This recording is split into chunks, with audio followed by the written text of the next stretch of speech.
start your show now, press 1. To hear important instructions. Your show will go live in 5 seconds. 4, 3, 2, 1. Nobody take no cornbread from me.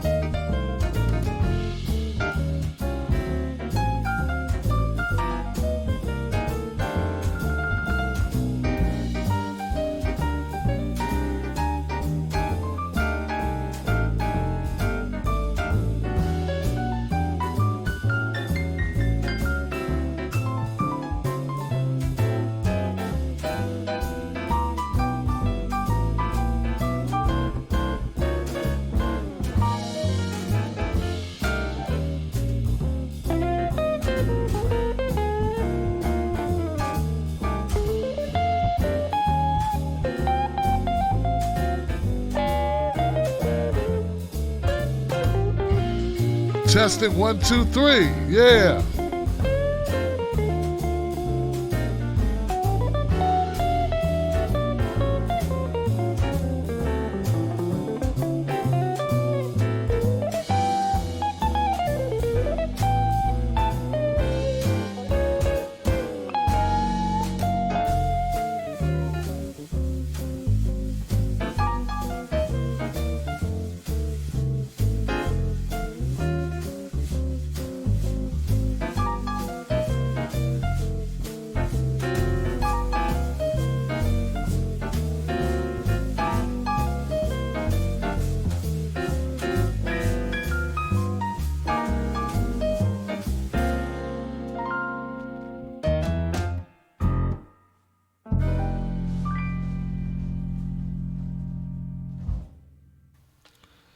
No matter where you are, there you are. All right, all right, all right.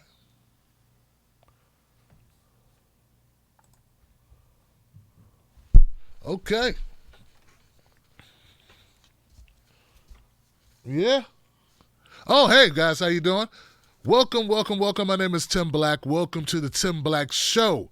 Thank you for being here, Periscope, Facebook, and YouTube peoples. What is going on? You guys feeling okay?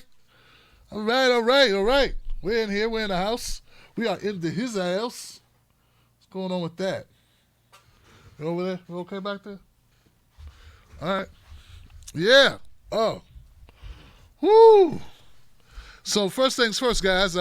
This is the Freedom Friday show, which means, here goes the phone number. It's up on the screen now. Here we go, 319-527-6212. That's the number you dial into if you want to get in the queue to speak truth to power, speak your truth. Let me go now and make sure that all my viewers can actually hear the show and see the show on multiple platforms. Let's first go check on YouTube. What up, YouTube? How y'all doing?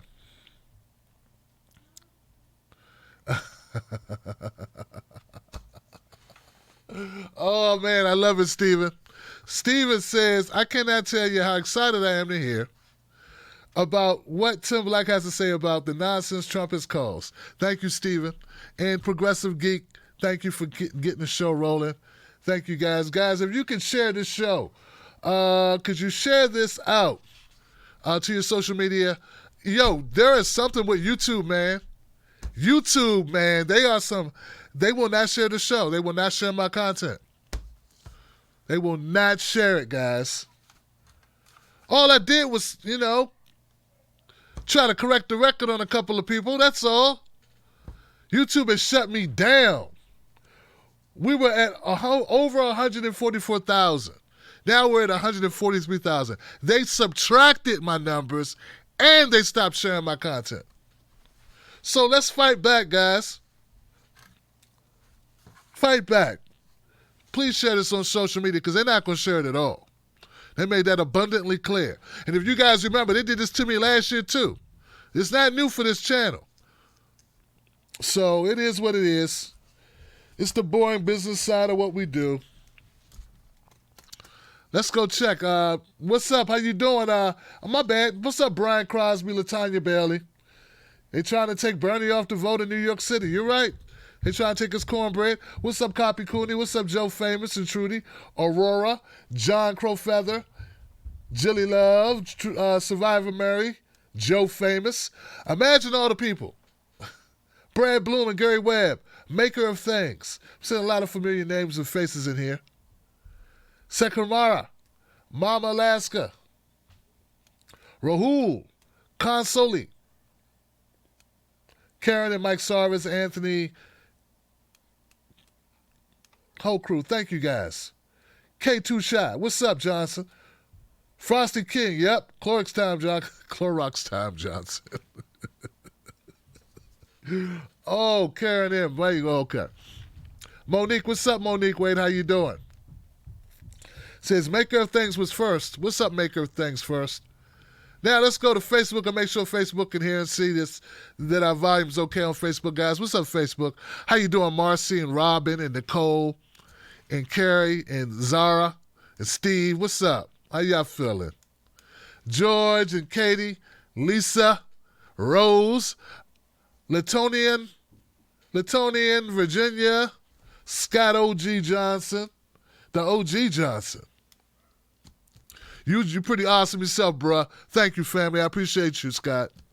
Jimmy T, No Joe 2020. It's in effect, right? What's up, Joyce? How you doing? What's up, Thu? Thu Truk. Thu Truk. My friend. Okay.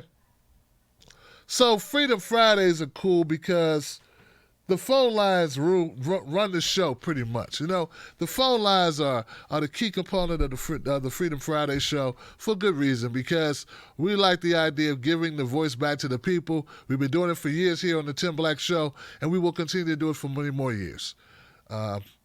They can slow our numbers, but they can't stop our spirits, man. We are a spirited group, and we ain't many, but we are plenty. And we may not get as love as some, but we get just enough to get by. And sometimes that's all you can ask for. I don't know about you guys. Have you watched an apocalyptic movie lately? You know, given the new normal that we're all experiencing. Man, I watched a zombie movie on Netflix. It's called Ravenous. I'm not somebody who usually goes in for subtitle movies, but I had to watch it. Had to watch this movie. It's like a zombie movie, right? So I'm watching it, and I tell you, it is seemed a little bit too real. It's an apocalyptic movie, and it's like, okay, it's no real upside to the movie. I don't want to give it away. Just say it's not a feel-good movie. How about we say that about it? You know, you ain't gonna be like, yay, let's go dancing. That's not what you're gonna want to do after that movie, Johnson. But I can tell you, it's as I was watching, I just kept feeling like, you know, yeah, this could happen. I mean, nowadays, I just feel like anything can happen.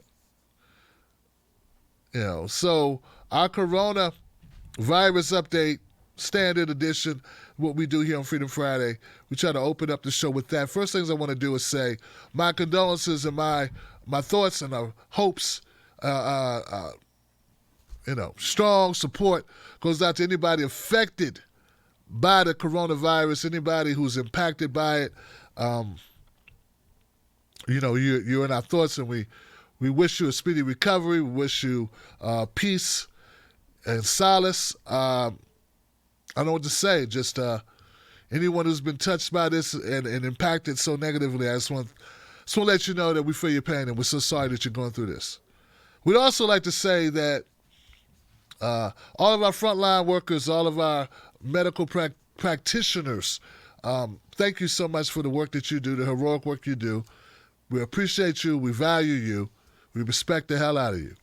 Then our first liners are people who work and put themselves in harm's way. Us, our grocery clerks, man, our shipping and receiving folks, our retail folks, anybody who's dealing with the public at this point in time. And people got to come into work and deal with co-workers and not be given the correct amount of equipment, the personal protective equipment. We want you to know our thoughts are with you as well. We wish you protection and safety and the ability to strike. Right, so all these things and the ability to be protected and be able to provide for your families. And something we don't say enough, I think we need to start saying it, and I want to, it's dropped in my spirit, I want to say it. I want to say this, anybody out there going through a very difficult time financially who doesn't know exactly like how they're going to make it through this. Anybody dealing with stress, whether it be financial or just emotional stress, at this moment in time, I want you to know we have a community here. It's called the Tim Black Wolfpack. We support one another. And that's one of the beautiful things about what we do. So you're welcome to be a part of our community. And reach out to one another, guys. Let's be a little bit more empathetic. Let's be a little bit more caring and patient with one another during these trying times. It is rough, folks. So all that and then some more. And anybody I'm leaving out, it's not intentional. Just know that we care about you. This is real deal. This is what we do. So we got your back. Thank you for having ours. Okay? Somebody sent me something. God, I'm trying to think. Someone sent me something really cool. And every once in a while, people write me stuff that's really helpful. Someone wrote me, okay, so I will say this. Someone wrote me and has been corresponding with me with some suggestions about the show, and they've been very helpful. I want you to know I really appreciate you being somebody who's, who cares enough about the show to offer sage advice and your expertise. And I tell you, man, we're not the only ones going through it, man. Everybody is. But one of the cornerstones of the Tim Black Show is we like to pick people up, you know? Yeah, we want people to feel good for a while. But people need to change. They need to get out of the doldrums. They need to get to pick their heads up a little bit. They need to liven them up a little bit, you know? So hopefully we can do a little bit of that as well to kind of brighten the mood around here. You know? Want people to, come on now. Come on, everybody. Come on now. You know, want to Barack Obama this thing now. Come on. Hey, America. Hey, listen. Hey, you guys got to wake up. Come on now. When I was out there in the streets of Chicago, dealing with the CIA, plotting my return, plotting to run for president and bamboozle all of you. Yeah, you know. I don't know if that's true or not. It just sounds funny. I got a couple stories I like to go through for the monologue, guys. Then we're going to go to phone lines. We're going to do so abruptly tonight because I want to try to get as many calls in as possible. Tara Reid. Most people heard the name Tara Reid. Many of my viewers have. Wolfpack. We've heard it because they know of the story of at the time, an intern who was working at working for Joe Biden back in the Senate when he was in the Senate, back around between 92 and 93. For a little less than a year, she worked for Joe Biden. She was on staff. And she reports that Joe Biden touched her inappropriately. It was a sexual assault, according to Tara Reid. And she came forward with this information, and she was summarily dismissed. First, she was ignored. She wasn't even dismissed.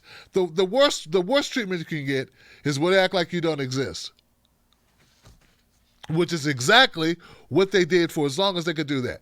And in fact, they did that all the way up until they acted like she never reported anything. It was total avoidance by corporate media that there was this woman who was making allegations against Joe Biden of an incriminating fashion, sexual assault, 92, 93. They act like nothing happened. They walked around with their ears covered. And then suddenly, after Bernie Sanders suspended his campaign, They started talking about it a little bit, because now that you got Bernie out the way, I guess we can go ahead and, we'll go ahead and mention your story now that, now that it can't hurt Biden, because we would hate to hurt Joe Biden. It's not what we do here. We don't want to hurt Joe Biden. We want Joe Biden to, he's our chance to defeat Trump. We gotta make sure we treat him right, man. Like, what's a little bit of, sexual assault amongst friends? What's a little bit of, inappropriate touching? It's Joe Biden. We love Joe. Jim Clyburn said, "We know Joe and Joe knows us." So hey, So once they stopped ignoring the story, they did the next worst thing. They started dismissing it, Johnson. And they quickly panned it. Said it lacked evidence. Said there was no one to corroborate the allegations. Said that it's unbelievable. It could have never happened. Things of this nature. And though she says, Miss Reed in her story, she says that she told a sister, she told her brother, she told her mother. Not good enough for them. Well, something happened today. May have been yesterday, actually. Well, I stumbled upon it today. It was sent to me by a number of people, and it's on Twitter, and it's available. The Intercept published a clip from a phone-in show, a Larry King Live show, where it appears that Tara Reid's, or it sounds like Tara Reid's mother, called into the Larry King Live show back in 1993 and told of an incident concerning her daughter at her place of work in the Senate where something happened. Yeah, it's. I'm telling you guys. So here goes that little bit of clip, the clip of Larry King taking that phone call.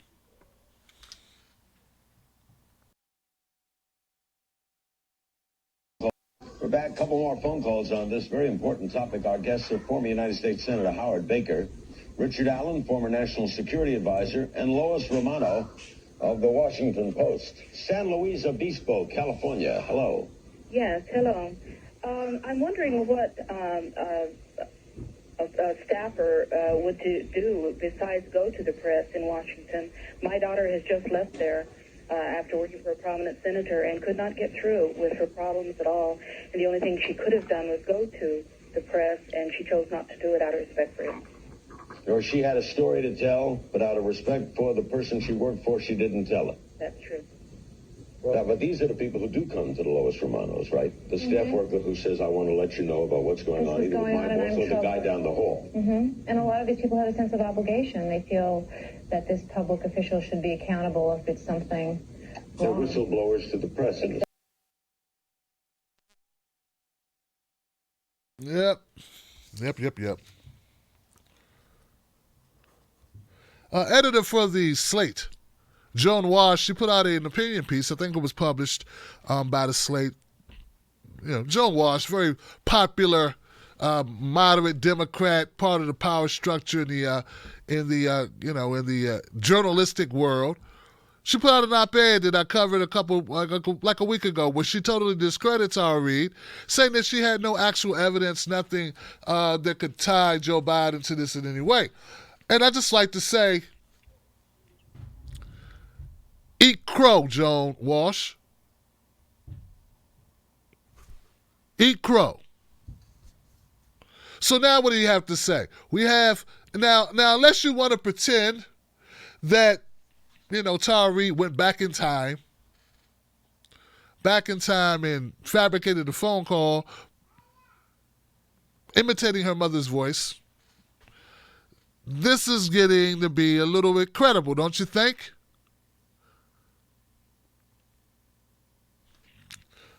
In response to, it begs the question, guys. Obviously, this begs the question.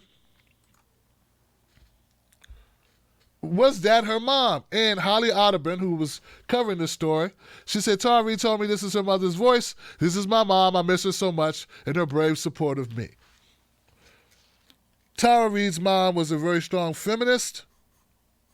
She wanted Tara to right then and there report it to the police. As stated, Tara Reid, in the call, mom was expressing her frustration of not having anywhere to turn with the issue. Once again, folks, this points to something happening. Something went down, obviously. Now, if you're going to say that Tara Reid has no credibility, well, you're going to have to, it's becoming more and more credible every minute that this story hangs out there and you ignore it. Now, I've also covered on this show that there have been a couple of people who have said there should be an investigation. Not just an investigation either. Bernie Sanders and Alexandria Ocasio-Cortez both say there should be a public hearing. Not private behind closed doors, but a public hearing, which is a totally different thing. Of course, I support that. I think it should be examined. Anytime there's allegations that rise to this level, you have to look into it. Or if not, everything that you've covered, everything that you've done before this regarding sexual assault and allegations, whether they be Donald Trump, whether they be someone else like Brett Kavanaugh, or whoever they be, that makes you a hypocrite. That makes you a hypocrite. It means you're playing politics with the safety of women. You're playing politics when it comes to justice. Because if this was Donald Trump or anybody else on the Republican on the other side of the aisle, would you, MSNBC, CNN, CBS, NBC, all these entities really be so quiet? We already know the answer to that, right? I think that if Bernie Sanders would have jaywalked, they would have put that up on front stage. Oh my God, Bernie Sanders jaywalked, Johnson. We got to go get him. We got to put this everywhere. He jaywalked. Did Bernie Sanders found $1 on the street, on the sidewalk, and not report it? Oh my God, Bernie Sanders found $1.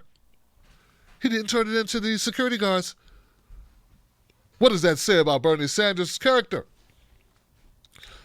The point is, I believe that anything that Bernie Sanders would do, had done, ever, would be front and center. That's why I know that Bernie Sanders was a much better choice for the Democratic Party and for this country, but definitely for the Democratic Party. And if you're comparing Bernie Sanders to Joe Biden, that should have been a walkover. Should have won that walking away, but they coalesce, they all come together, they sandbag Bernie. The bottom line is this: Joe Biden needs to answer for this allegation. I don't care if it was 1993 or if it was 2015. The allegations still exist. And to answer only through spokespeople, through your campaign, to categorically deny anything happened, that's not going to be enough. How can you ask women, progressive women, to vote for a candidate who may have sexually assaulted a woman? Now, some people are making these, they're asserting, Donald Trump has, sexual allegations of assault and allegations of sexual misconduct as well. Yeah, here's the thing, though, Johnson, and I want you to listen very closely, Democratic Party. We're not voting for Trump either. Okay? So that doesn't exonerate Joe Biden just because Trump has allegations. Like, what if a woman or a man, because there are men out here who don't feel good about women being assaulted as well. We also don't like it. But there are those of us, like myself, who wouldn't vote for either one of them.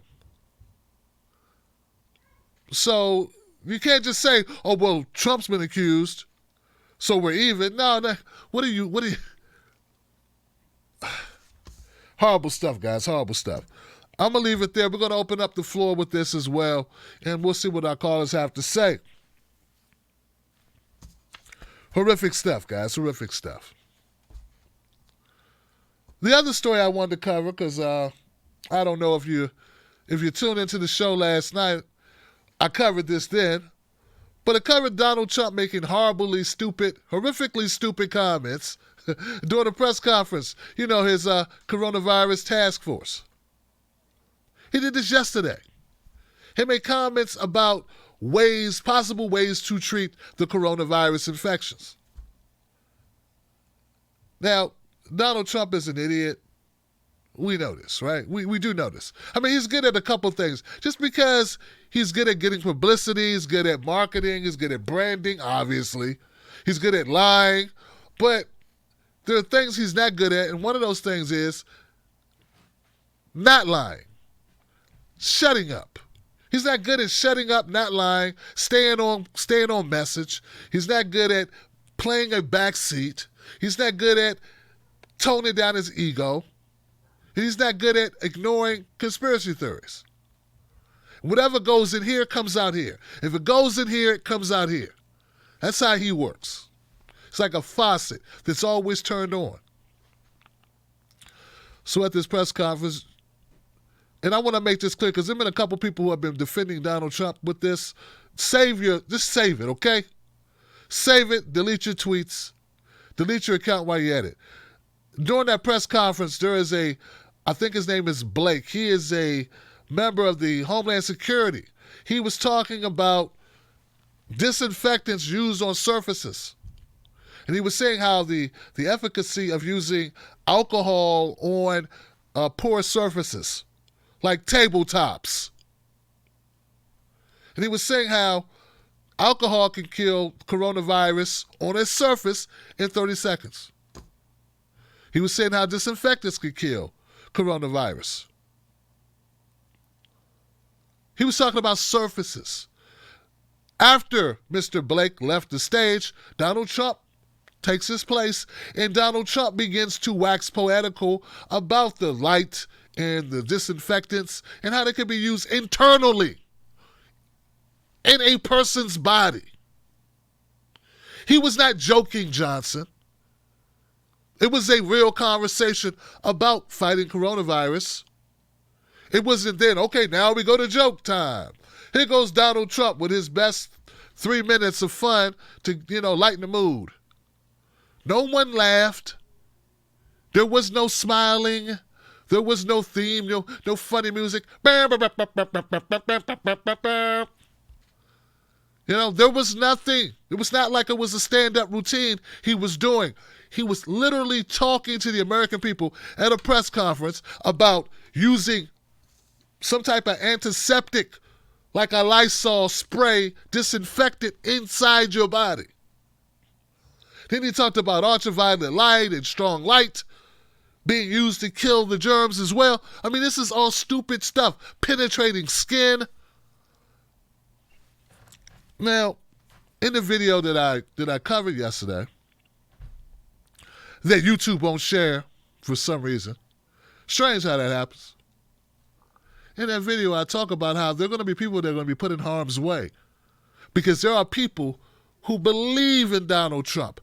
There are people that trust Donald Trump. There are people who weigh what Donald Trump says. They weigh it seriously because they have drank the Trump Kool-Aid, ladies and gentlemen. And true to that form, true to that, this.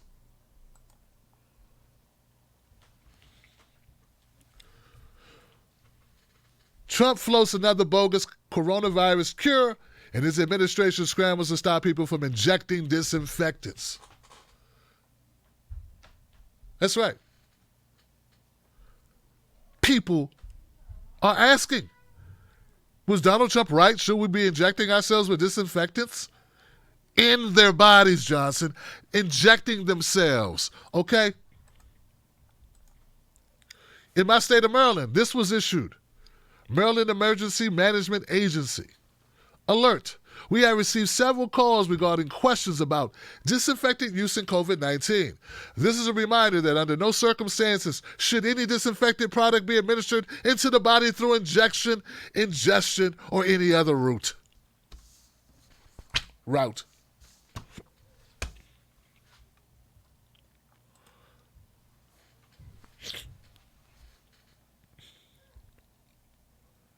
So those people who said, Tim Black, come on, man, be serious, man. Come on, Tim Black, come on, man, keep it real. No one's that stupid. No one's going to listen to the President of the United States make a suggestion and believe it's actually a suggestion that might work. And to that I say, you're an idiot. You and Trump are both idiots. You, first of all, because you put too much faith in the American people. Of course there are people who will believe Donald Trump. They voted for him, didn't they? And some are itching to vote for him again. There are those who defend him at every turn, and there are those who support him no matter what. He's a victim of the deep state. When he says stupid crap like, you should drink Lysol, basically, suggesting that Lysol might be a good treatment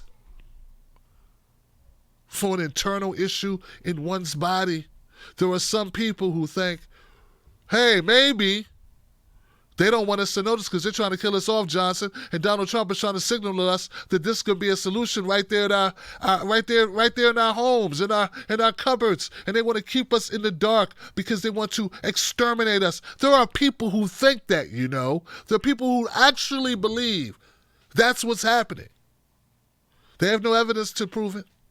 And when you say, hey, you don't have any evidence that they're trying to wipe us out, and that you have a remedy in your own home that could save us, they say, well, you don't have evidence that they're not trying to wipe us out, Johnson.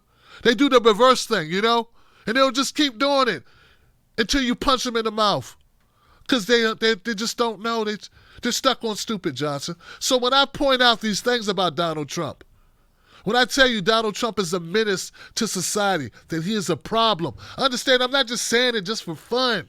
I'm saying it because it's true. First, the idiot comes out. He tells people, hey, you get liberty.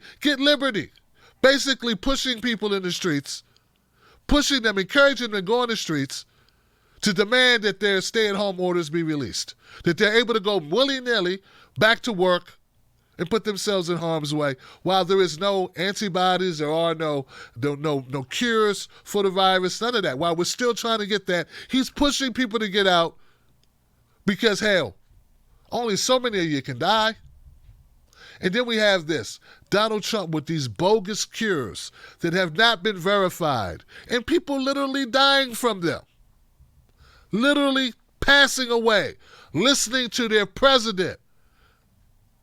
It's a shame that we have to call people idiots for believing their president. But at this point, guys, you are idiots if you believe Donald Trump. Donald Trump is not a doctor. He even said it. I'm not a doctor, but I gotta believe that this and this and this and this, and if you do this and put this thing in the thing, and you do the thing, and people are doing it. So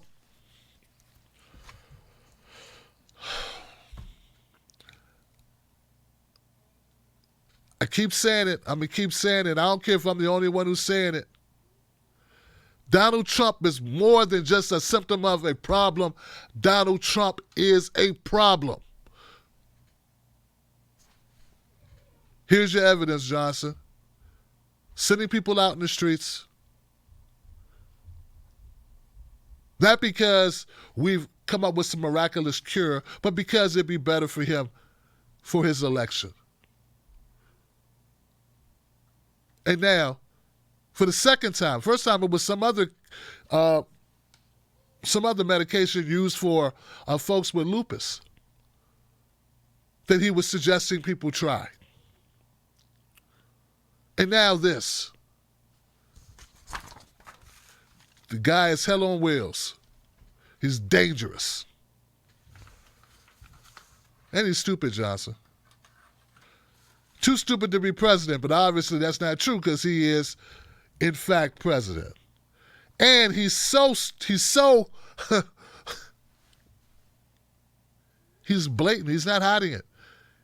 And after saying all of that, Joe Biden, I can't say he's better. I really can't. I can't say he's better.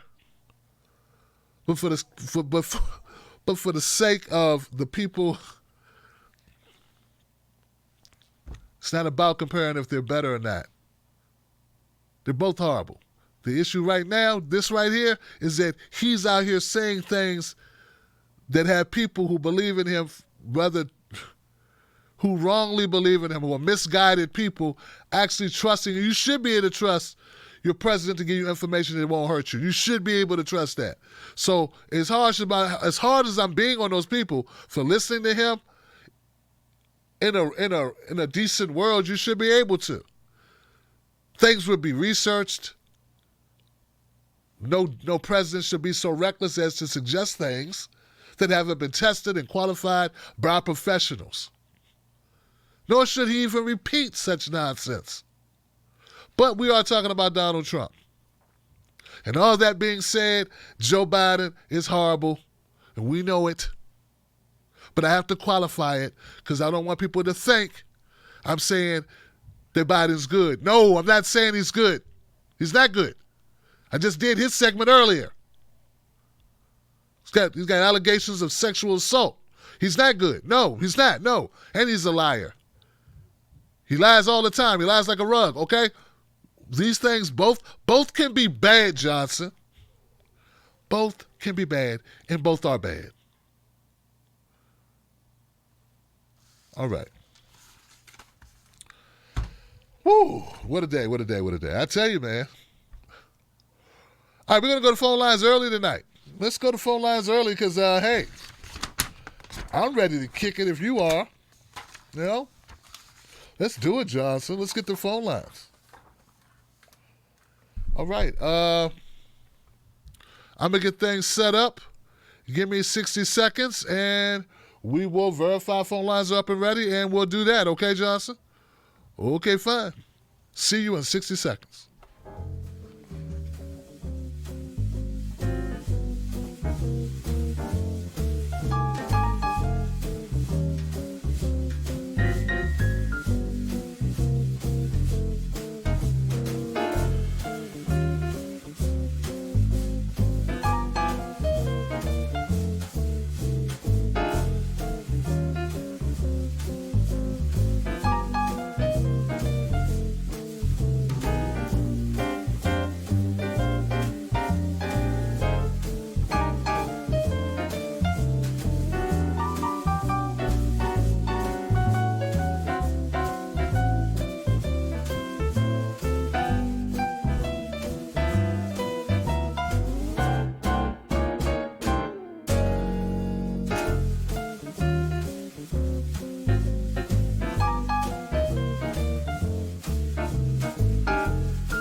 All right, we're looking good, people. We're looking good. Let's do it. 773, the first call in queue, Freedom Friday. What's your name? What's your comment? Hi. Can you hear me? Yes, I hear you. How you doing? Okay. Hi, fine. This is Karen. I'm calling from Chicago. I called a couple of weeks ago. I'm calling because I want to say you were very insightful for the No Joe. I have my reasons, like most of the people who listen to your show, why we don't like Joe. And I've actually put it together in the form of a poem that's about 2 minutes long. Can I share it? Sounds fine. Go right ahead, please. Oh, okay. 2020 really has been an insightful year when my political perspectives became resoundingly clear. The mendacity was so prolific from so darn many. Aside from Bernie as a trusted politician, I didn't see hardly any. We started with over 20 Dems running for prez. Then came the consolidated efforts of the mainstream media, the DNC, and that mofo, Tom Perez. They picked Joe with his previous Obama affiliation, and many boomers fell for it like it was an automatic coronation. Coordinating their efforts with Obama really showed their hands to defeat the one candidate with the movement, the policies, and the plan.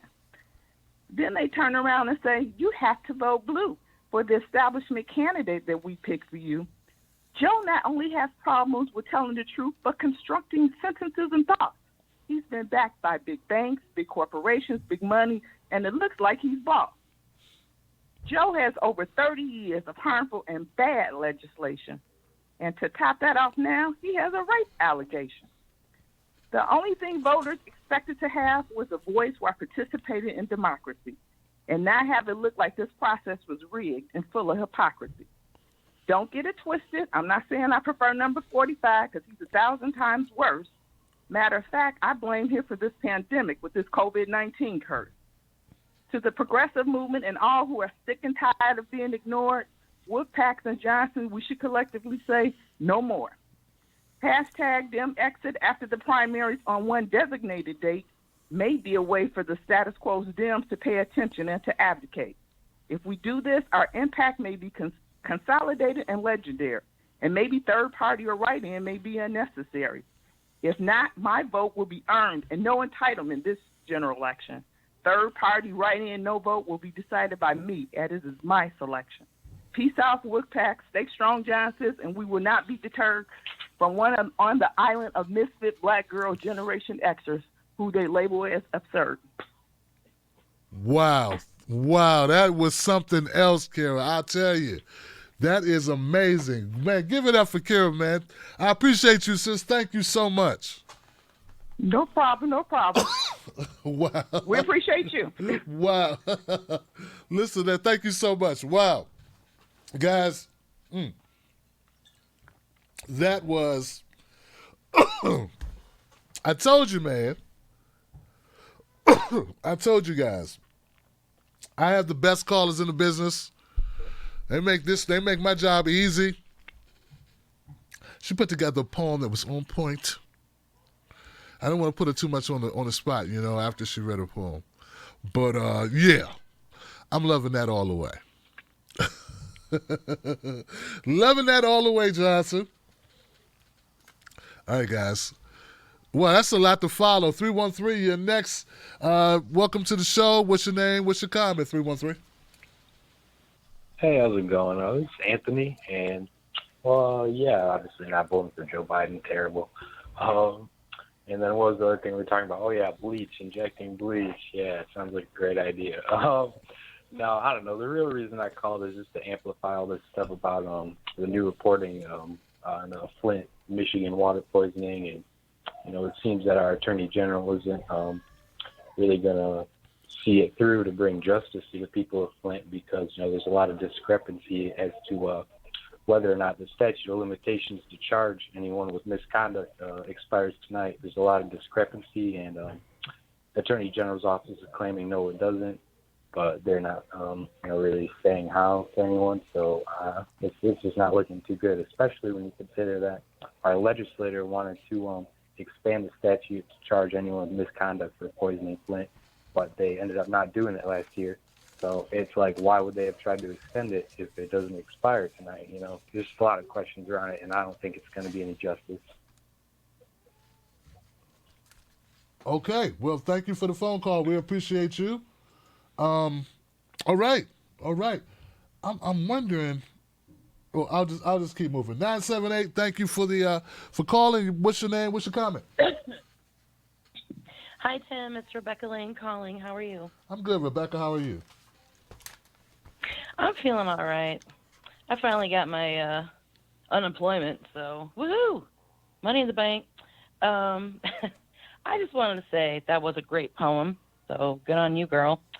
That was Karen, anyway. Right?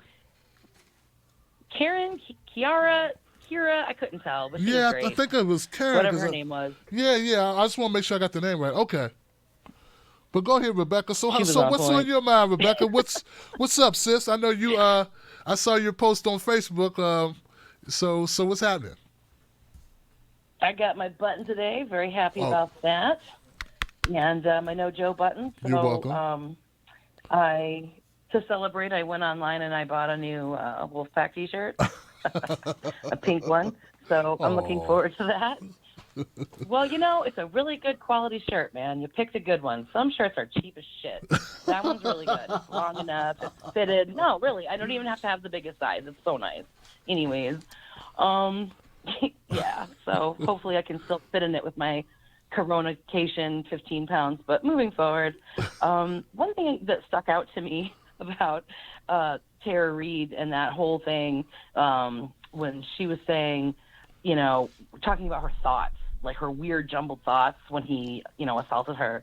And she was like, where's the gym bags? What did he do with the gym bag?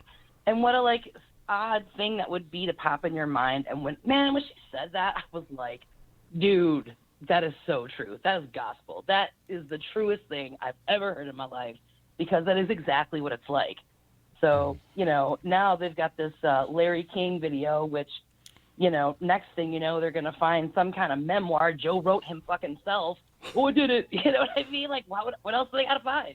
Jesus Christ. And they found it. And then her mom died. So how sweet that, like, she's got this little footage now. Oh, that was sad. Anyway, another thing, in Michigan where I live, they are extending our stay at home until the 15th, which is good, because I'm not going back to work until it's safe for everybody, because I'm immunocompromised, so fuck that. What else did I want to say? Oh, I saw this really kick-ass tweet today. I don't know who it was by. I'm not good at details, but it said the Dems have been playing defense for all this time instead of actively going on offense, fighting for our, you know, a better country and for ideals that we want. And I'm paraphrasing, but like that is a really interesting sort of thing to think about, that we've just been playing defense since 2016 and really for a lot longer than that. So all leading up to, you know, Trump, who's a symptom. And I saw another tweet that talked about, and I'll finish. Another tweet that talked about they're not trying to save our economy with this go back to work bullshit, because it is bullshit. And they don't want to work. They want you to go back to work, because Karens need their services, you know, and business owners need people to make money for them. And if they die, fuck it. But this tweet said they're not trying to save capitalism or save the economy with this, because the economy is already trashed. What they're trying to save is capitalism, because if they have to give us socialism for too long or give us too much of it, we will never, ever go back. And that's what I said from the very fucking beginning, like, hey, this pandemic might change everything for us if we can get some of the stuff that we've been fighting for all along as a result of that. So that's all I had to say. And have a great night, Tim. Thanks so much for doing you, Johnson. You know it, Johnson. Thank you for calling up. I appreciate you. And thank you for picking up a shirt as well, guys. I tell you, man, it is something. You know, that was one of the, you know, and I understand people were really upset. They were like, Bernie, stay in it, because with this pandemic, it just totally echoes and shows a spotlight on the issues that you've been fighting for and how those were so important and how relevant they are. It's like time is like proving you so right, and I think that's true. But it was also an immense amount of pressure, man. They had no problems with sending people out to vote. We had some people who passed away who worked at polling stations, and they were perfectly happy with more bodies. Yeah. I'm going to go to the next call, but thank you for calling up, Rebecca. I appreciate you always. 425, you're live, Freedom Friday. What's your name? What's your comment? Tim, it's Chad from Seattle. How are you? What's up, Chad? How are you, man? Oh, I'm surviving. Just trying to keep those hands away from me.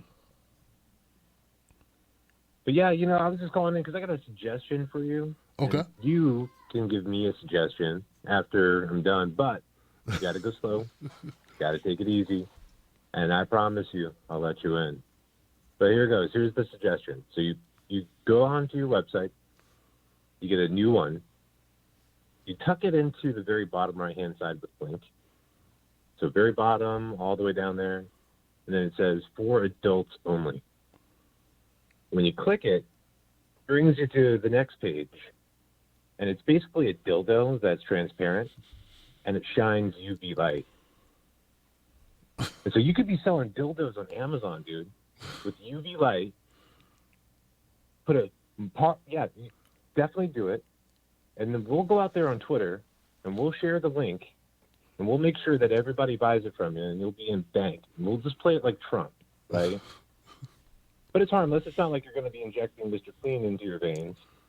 So I think you're going to be all right with some of the, some of the health effects that might go on with that. But who knows?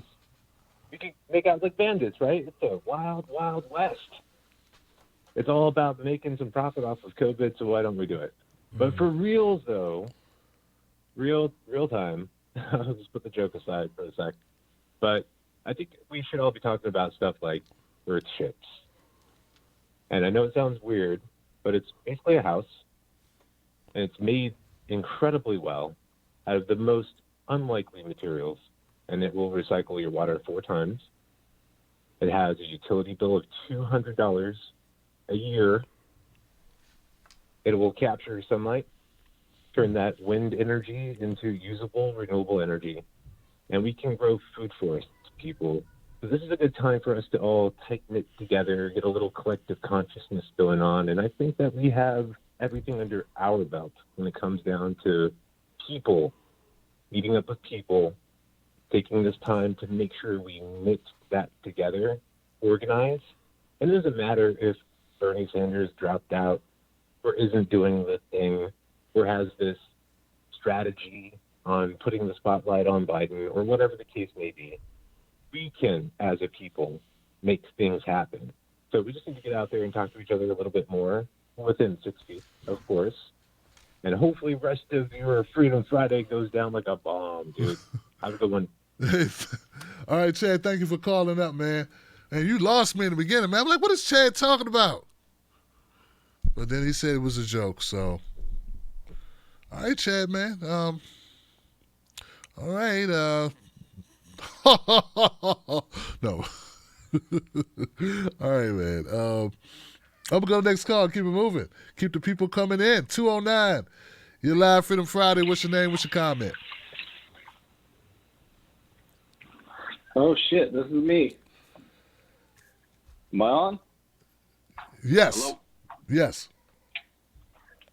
What's up, Tim Black? Hey, who's this? Oh, yeah, this is Andrew from Modesto. Andrew. What's up, Andrew? What's on your mind? Oh, man. God, this fucking goddamn... Sorry. Can I cuss? I'm not trying to cuss, but it just comes out. Anyhow, fucking... this whole thing right now, like the... old Trump's thing with the disinfectant thing, like, what the fuck? Like... Oh, man, that was just... All right, Andrew, I'm going to give you one more time to start over. You dropped 4 F-bombs in 30 seconds. I know it's a little weird being on the phone call, but we could do better than that, okay? So let's I try to say, like, people can curse, but, I mean, don't you think 4 F-bombs in, like, 20 seconds is a little much, bro? So let's try again. This time, just tone it down a little bit. So what's your comment, Andrew? Okay, I'll do my best. All right.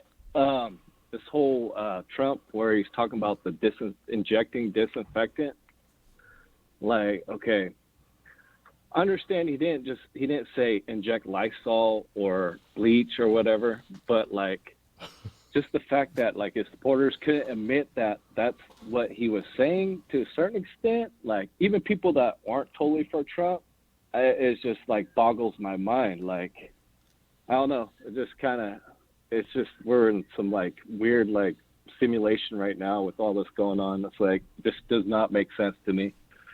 Like, yeah, I mean, that's pretty much it. I mean, it's wild. Like, how could the president of the United States suggest something like that? And, and not only that, I mean, because there's going to be some people that are just, that really believe in him that may actually do that. I mean, that's pretty much it. Yeah.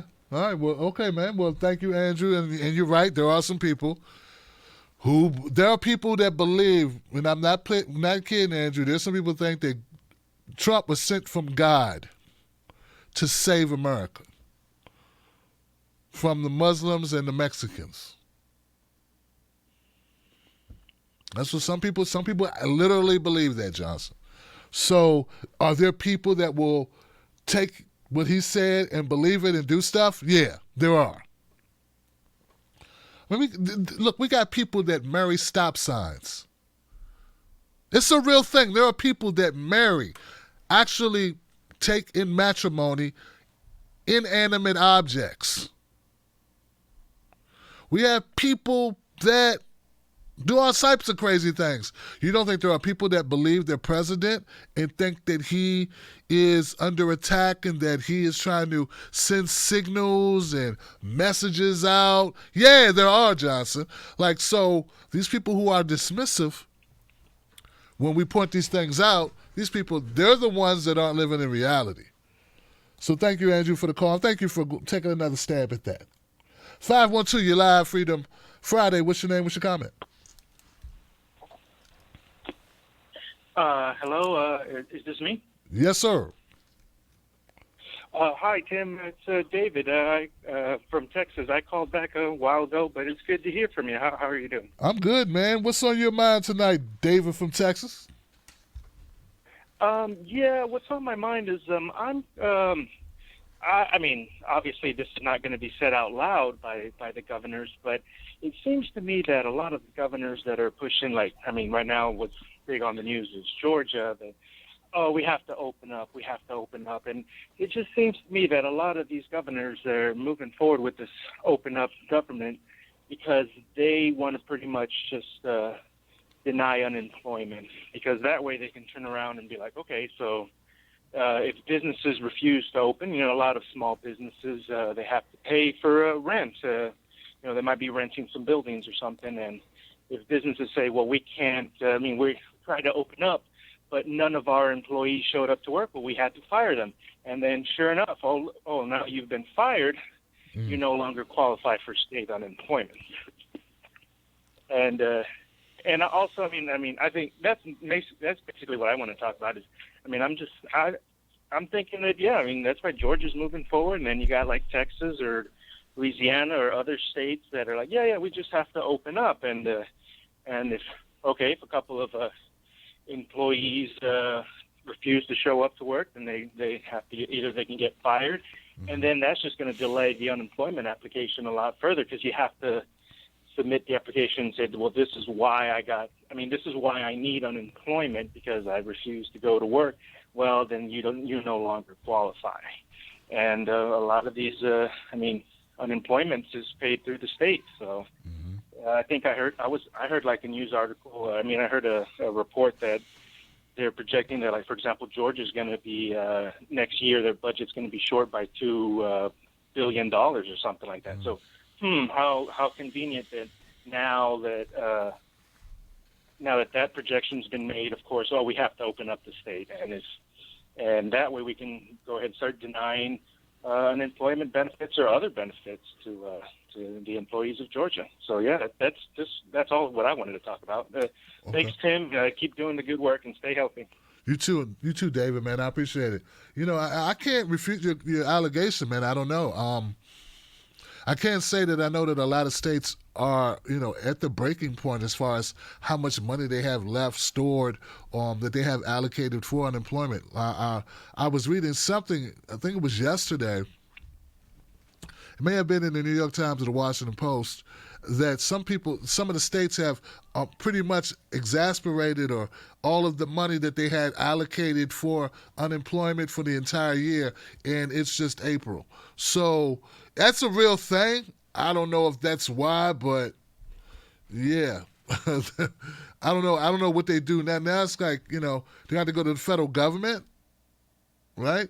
And I know Trump was talking about cutting, if they didn't go, and I think Trump was like squeezing the governors to say, okay, open for business, because they're going to have to come to the government, the federal government, and say we need help. So emergency funding for states in order to, you know, be able to cover for the unemployment benefits. So something we need to be looking into, something we should track here on the show, and I will. Thank you, David. I appreciate it, man. 971. You're live, Freedom Friday. What's your name? What's your comment? Hello, is it me? That's you? Yes. Yes. Hey, Tim, this is Brooke out of Washington. Hope you're doing well. Hey, Brooke. I wanted to drop a quick article, just something that came out today. It came out through CBS Local in the Denver area.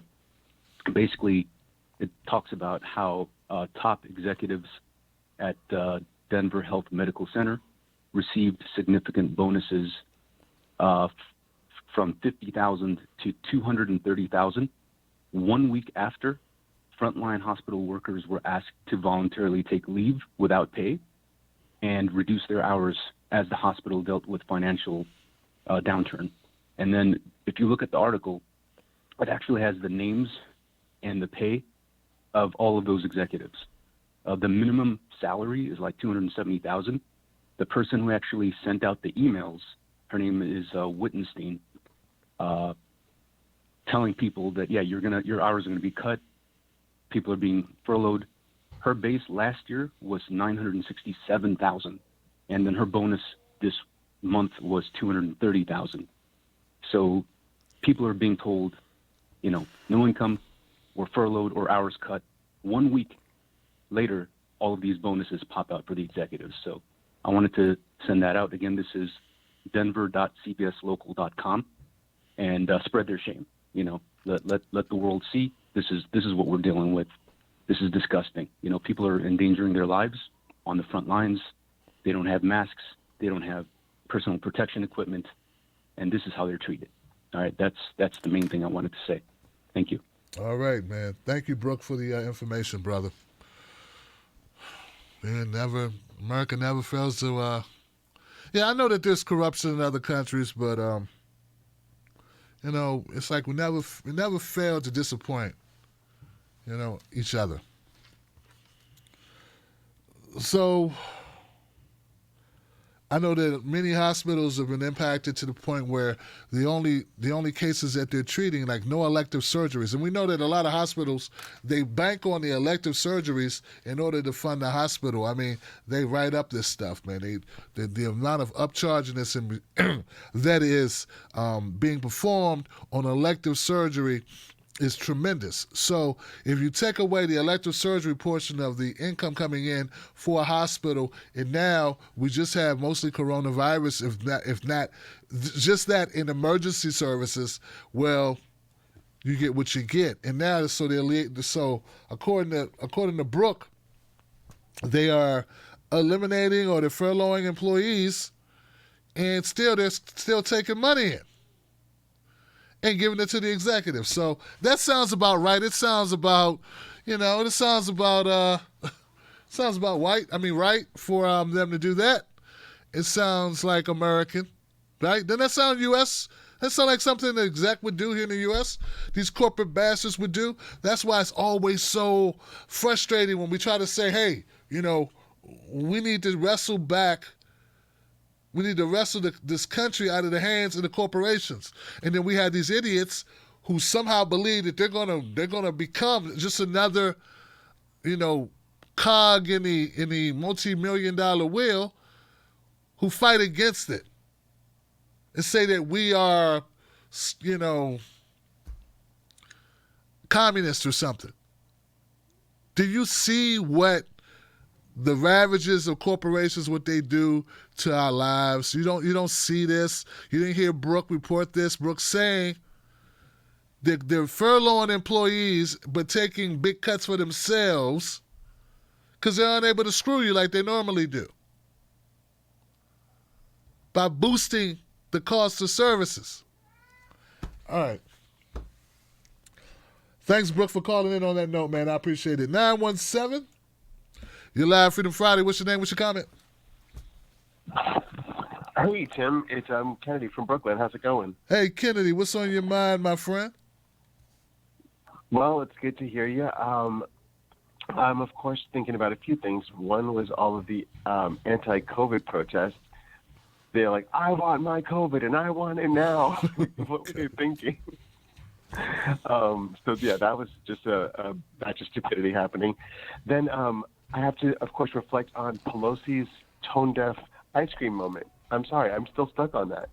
Can we believe that this woman is sitting in front of a $25,000 refrigerator, two of them, and showing the abundance of ice cream that she's got and how she can't live without chocolate?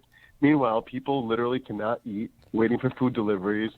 People are struggling. People are eating everything they've got in the freezer, including the ice cubes. And she's talking about how she can't live without chocolate. If people can't wake up and realize that the Democratic Party is basically just set up for the wealthy, the elite, and not for us, not for the working class, when are they going to open their eyes? It's time to get the hell out of this destructive party. We've been giving them our energy, and what have we got to show for it? Nothing. The leadership is garbage. They're not representing us. We have in New York Cuomo talking a good game, doing a lot of politicizing and pontificating, but he's a phony. He's he's a crooked politician. We know this. I'm a native New Yorker, and I've been following that guy for way too long. And God, I can't wait till he's just done. But yeah, they're just propping him up. I was talking to a friend of mine, and he's like, "It's a shame that he's not running for president." I'm like, no. So I'm going to float this for the first time on your show. I'm wondering if at this point, with the Democratic Party being the garbage fire that it is, I think we should all first. Kira, by the way, Kira, thank you so much. Amazing job. I loved her poem. That was so incredible.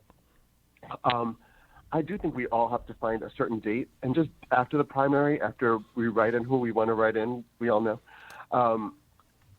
get the hell out of that party. Drop them like a hot potato and let them know that they really shit the bed, because there's no way that they deserve our votes. They're not entitled to our votes, and we don't need to support them anymore. I'm thinking it's time for a third party, and I mean, it might sound really crazy, but do you remember Governor Jesse Ventura? Yes. He's a principled man. He's got name recognition. I don't know. I think he's one of those people who is enough of a lightning bolt that, given the current state, if we're going to even look at Biden, I mean, he's brain dead. He's like a corpse with practically has like a hand up his ass, using him like a puppet. I'm afraid of whoever the shadow government behind Biden is going to be. Because, Biden himself, he's kind of a useless idiot, but everybody else, I don't know who's behind him trying to actually run the show. So I'd rather, unseat Biden and Trump and just put somebody in who at least is principled. I know Jesse Ventura sounds like, a sideshow freak sometimes because of his wrestling background, but he's actually a really wise and, well-principled person. And I think he's got enough recognition that people who are so sick of Trump and who are so sick of Biden would just say, screw it, let's go a new direction. And I'm thinking, why not? I mean, we've done worse, obviously, and we could do a hell of a lot worse, potentially. So, I don't know. I've been thinking about that, and I saw a few people who commiserated, who were saying, run, Jesse, run. So I don't know. I mean, it's time for something really weird, because things have been weird anyway.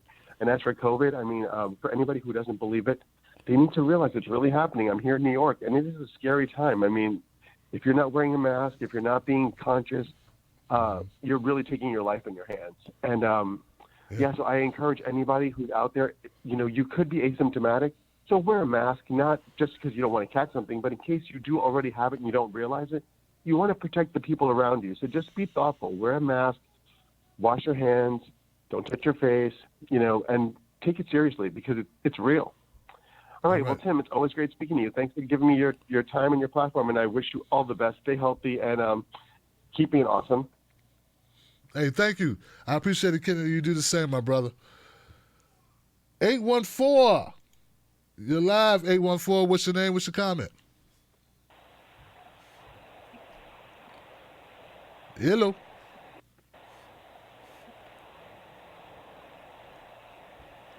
All right, 814. All right. 404, you're live. Freedom Friday. What's your name? What's your comment?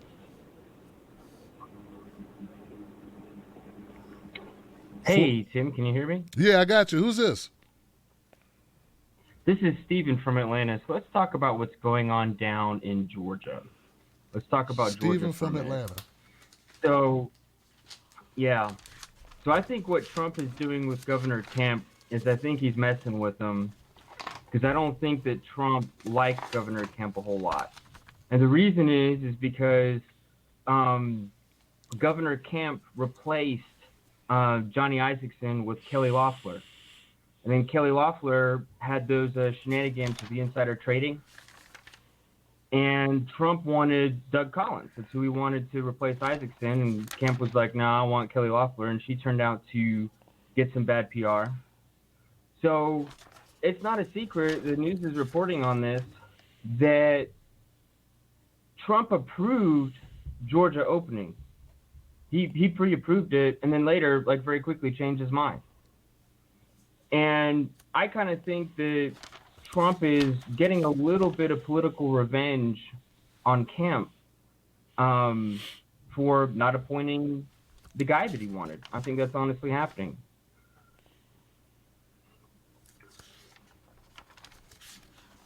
All right, well, thank you for your phone call.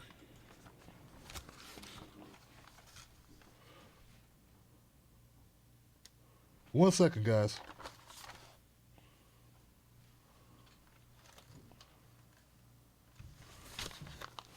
Sound like a guy told not to call the show again. Steven from Atlanta. 310. You're live, Freedom Friday. What's your name? What's your comment?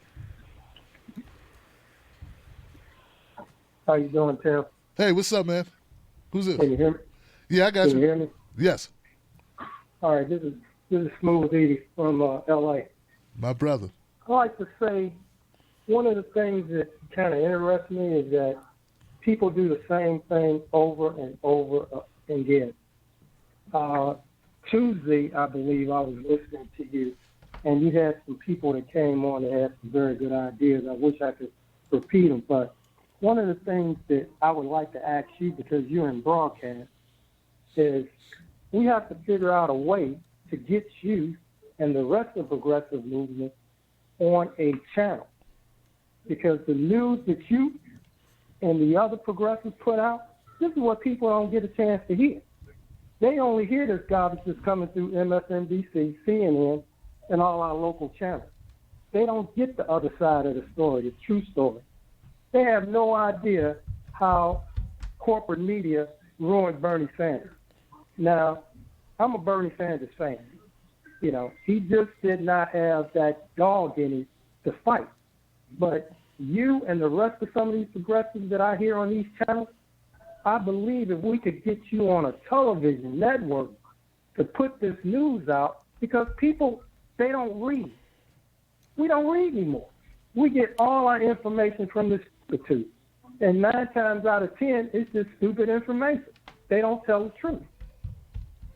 I don't know what you think about that, but that is one of the goals that I'm trying to figure out a way how to sponsor something like that for you and the other people that put this news out here for the rest of us to see, because we got to make better choices in these politicians, man.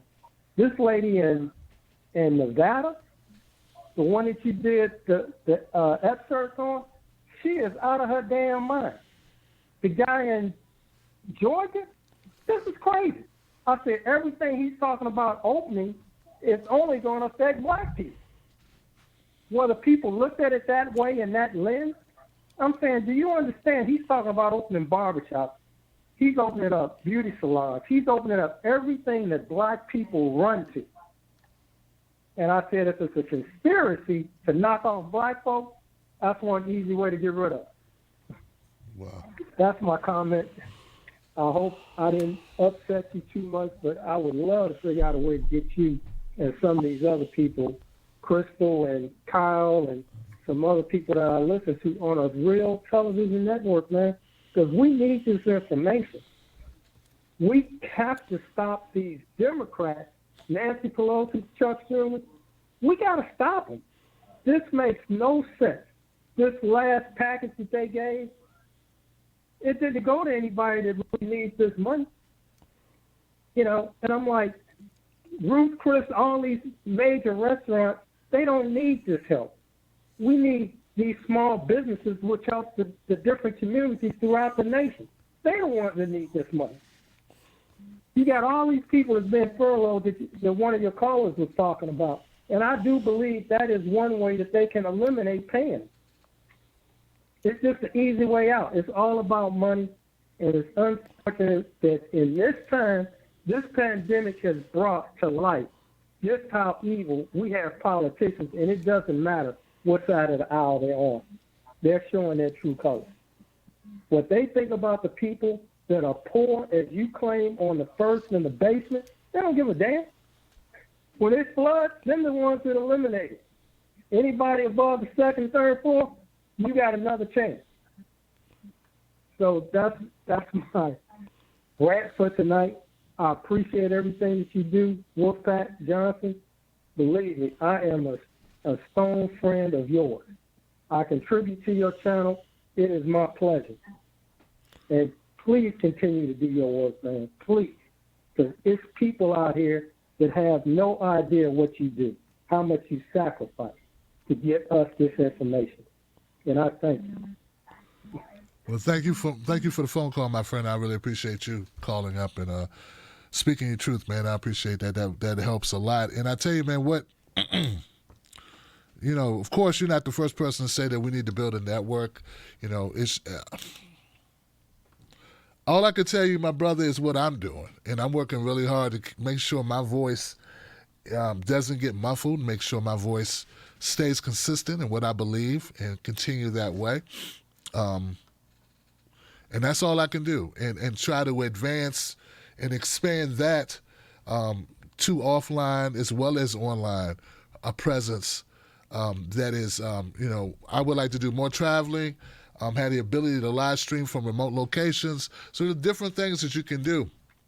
There are a lot of platforms now that we could be taking advantage of, from Amazon Fire TV to the other over-the-top networks like Roku and other means to communicate.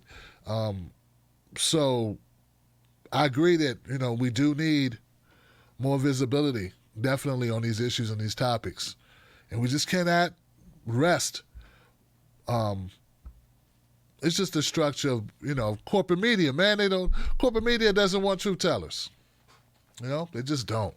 And not unless you're good for the corporation and good for the advertisers. So that's the stumbling block that you run into. And you know, of course, I like the analogy of the building. We know who gets hit first, who gets it worse. People in the basement and people on the first floor, man, they catch hell. You bring up a good point about Georgia and the opening of these businesses and who it will impact and who will be put in harm's way first. When you opening up massage, like he's going to open up a number of places that are going to, you know, adversely impact those people who make the least and people who work in service industries and you know, I have heard people say they feel that they were targeting African Americans, black folks, with the opening of these businesses in these certain locations. But if you look at the social economic, the evidence is already there to show black folks are the ones who are dying mostly from COVID-19 infections and complications of it. I was just reading about Godson. Fred the Godson is a great rapper out of New York who passed away. He was 41 years old. Every once in a while, you know, growing up on hip hop, you know, I look and see who was hot. And Fred the Godson was a gifted artist, man. And I saw that he was on a ventilator like a week ago, and they announced yesterday that he passed away. So if you look at the data, it disproportionately shows that it's impacting black folks. And it just exacerbates, COVID-19 just exacerbates what's already present, right? Which was, we had the least amount of health care, least amount of access to good foods in our neighborhoods, these things called food deserts, least amount of, just access and resources in general. So those people always get hit the most. And that's where we're at now. And now people are like, what? Some people are reporting on it. But we could have been reporting on this 6 months ago. I'm happy to say I was, and will continue to. And but thank you for the phone call, man. I appreciate it. 503, you're live, Freedom Friday. What's your name? What's your comment? Me? 503. Hello?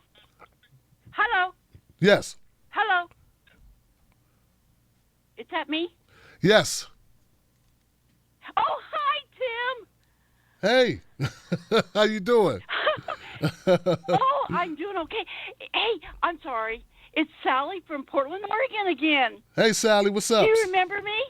Yes, I do. Yes. Oh, great. I'm glad. Anyway, last time I was on, I love your listeners. Some of them thought that maybe I had been smoking some of that good weed we get in Oregon, but I hadn't been. And some of them thought maybe I might have had too much to drink. Well, no, but I have a very loving husband who takes care of his disabled wife, and he did give me a Bloody Mary beforehand, okay? So here I am again, okay? And I just want to start out by saying that we all know that Trump is an idiot, okay? There's no reason to debate that. The guy is an idiot. But the problem I have is that here we are in a position now that we have to think and consider, what would Joe Biden do if he was up in front of that press conference? How would that man handle himself? Come on. Could he take a hard question from a reporter who's just out to make a name for himself in this network? Do you think any of us are going to come away with, hooray, it's the USA and we're with Joe Biden? I don't think so. That's where I have a real problem. And the more we learn about Joe every day as it goes forward, I mean, he's got a family. Come on, there's some corruption there. And then his own personal issues with more coming out on Tara Reid. But I'm told every day, and I'm supposed to accept this guy because he's our rapist. Really? I have to accept this? Because he has fewer accusers than Trump? Yeah, I know Trump has to go. But it's a real sad situation for this nation that we have to pick between two feeble-minded possible rapists to lead our country. But that's what the elite establishment has chosen for us. Either way, they're going to be okay. But we have to just accept it and go along with it. Anyone that asks, why do we have to do that? Well, we're told, hey, you're just spoiled people, so losers, because Bernie didn't get it. Yeah, well, maybe so. But why should I vote for Joe Biden? Well, then I'm told, well, you have to. Because we got to get him in, we got to get Trump out, and then we're going to hold Joe Biden's feet to the fire. Oh, yeah? We're really going to hold Joe Biden's feet to the fire? Here's a guy that got the nomination by doing absolutely nothing. Nothing. He did nothing. They just handed it to him because, well, that's what they were going to do. So why are we to assume that there's going to be any changes made? Now, I'm at the point now that I may have to vote for Joe Biden just to get Trump out of the White House. But why do I have to shut up in doing that? Why do I now have to stop? Because I don't see anything getting better for the economy or abused women or him willing to work for the betterment of the lower than middle class families that my family is among. As I have said many times, this has all been orchestrated, from where I'm standing from. It's been orchestrated by the elite establishment in the Washington, D.C. and the mainstream media. We've given no choice but to accept it and just be quiet and take it. But I want people not to be quiet anymore. Don't be quiet. You know. All right. Right. We gotta keep fighting. We gotta keep fighting. And we need to put the pressure on. We just can't stop. it's hard because it's disheartening. And I understand that because, hey, there's many a day I say, hey, wake me up when this election's over, okay, guys? You know, I just want to sleep through it. But we can't. We have to keep fighting. And I believe that fight is, as Bernie has told us, from the bottom up. We got to keep coming. We got to keep coming. And we got to keep putting the pressure on. We have to elect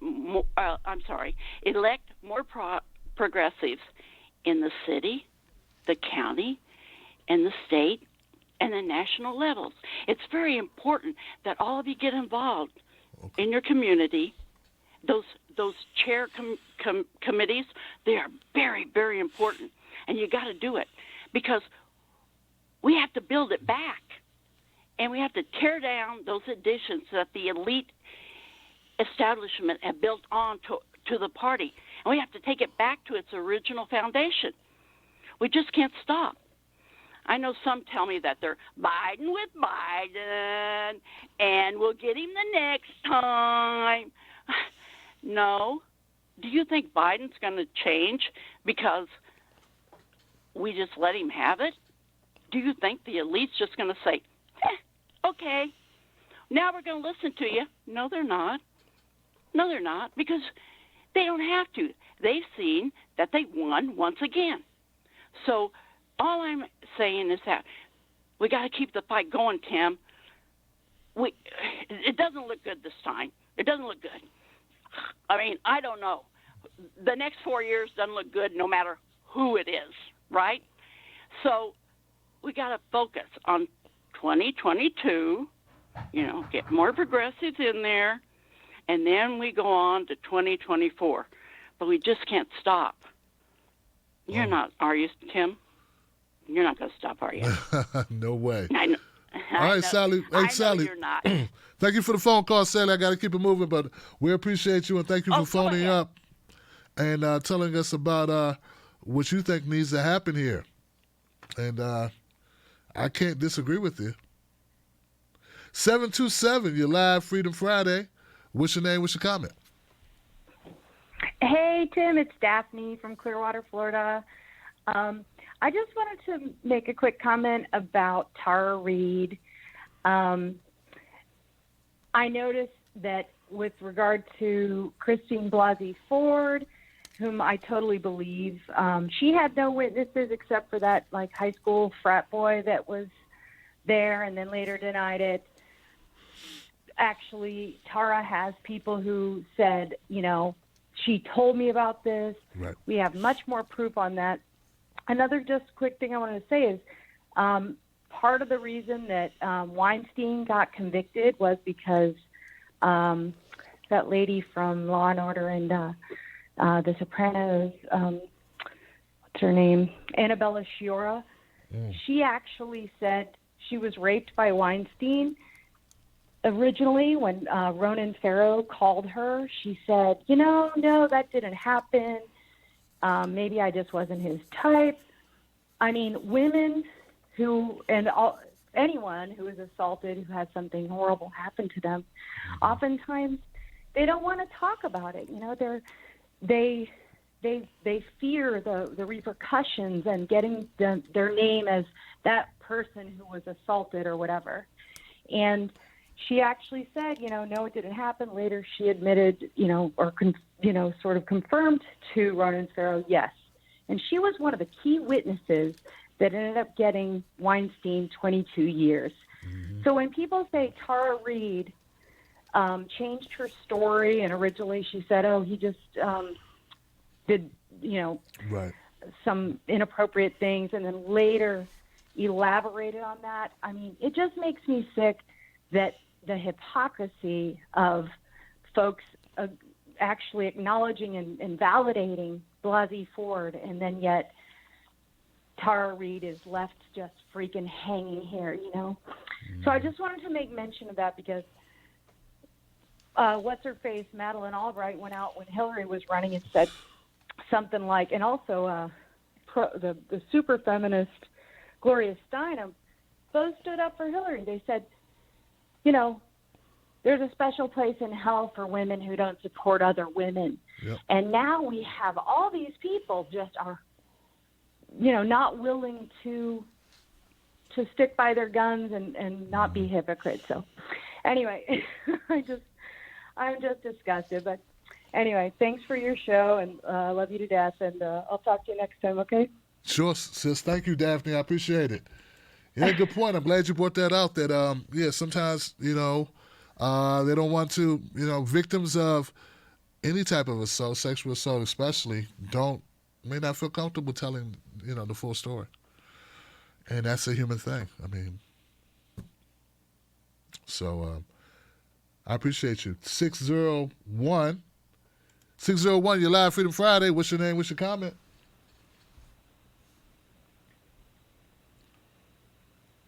(601)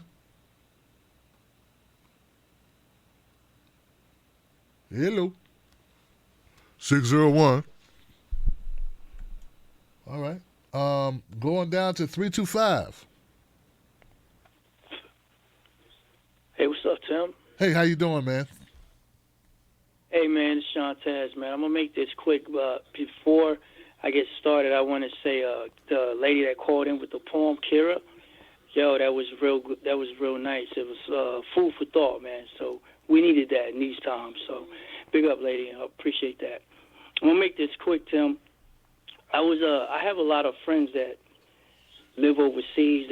They never stayed in the States. And they follow American politics, and they ask me questions about Trump and certain, politicians and stuff.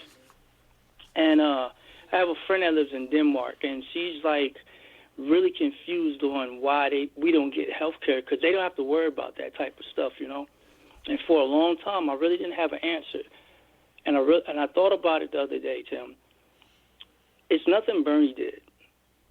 It's really the brainwashed, uneducated voters that are diehard Trump supporters and Biden supporters.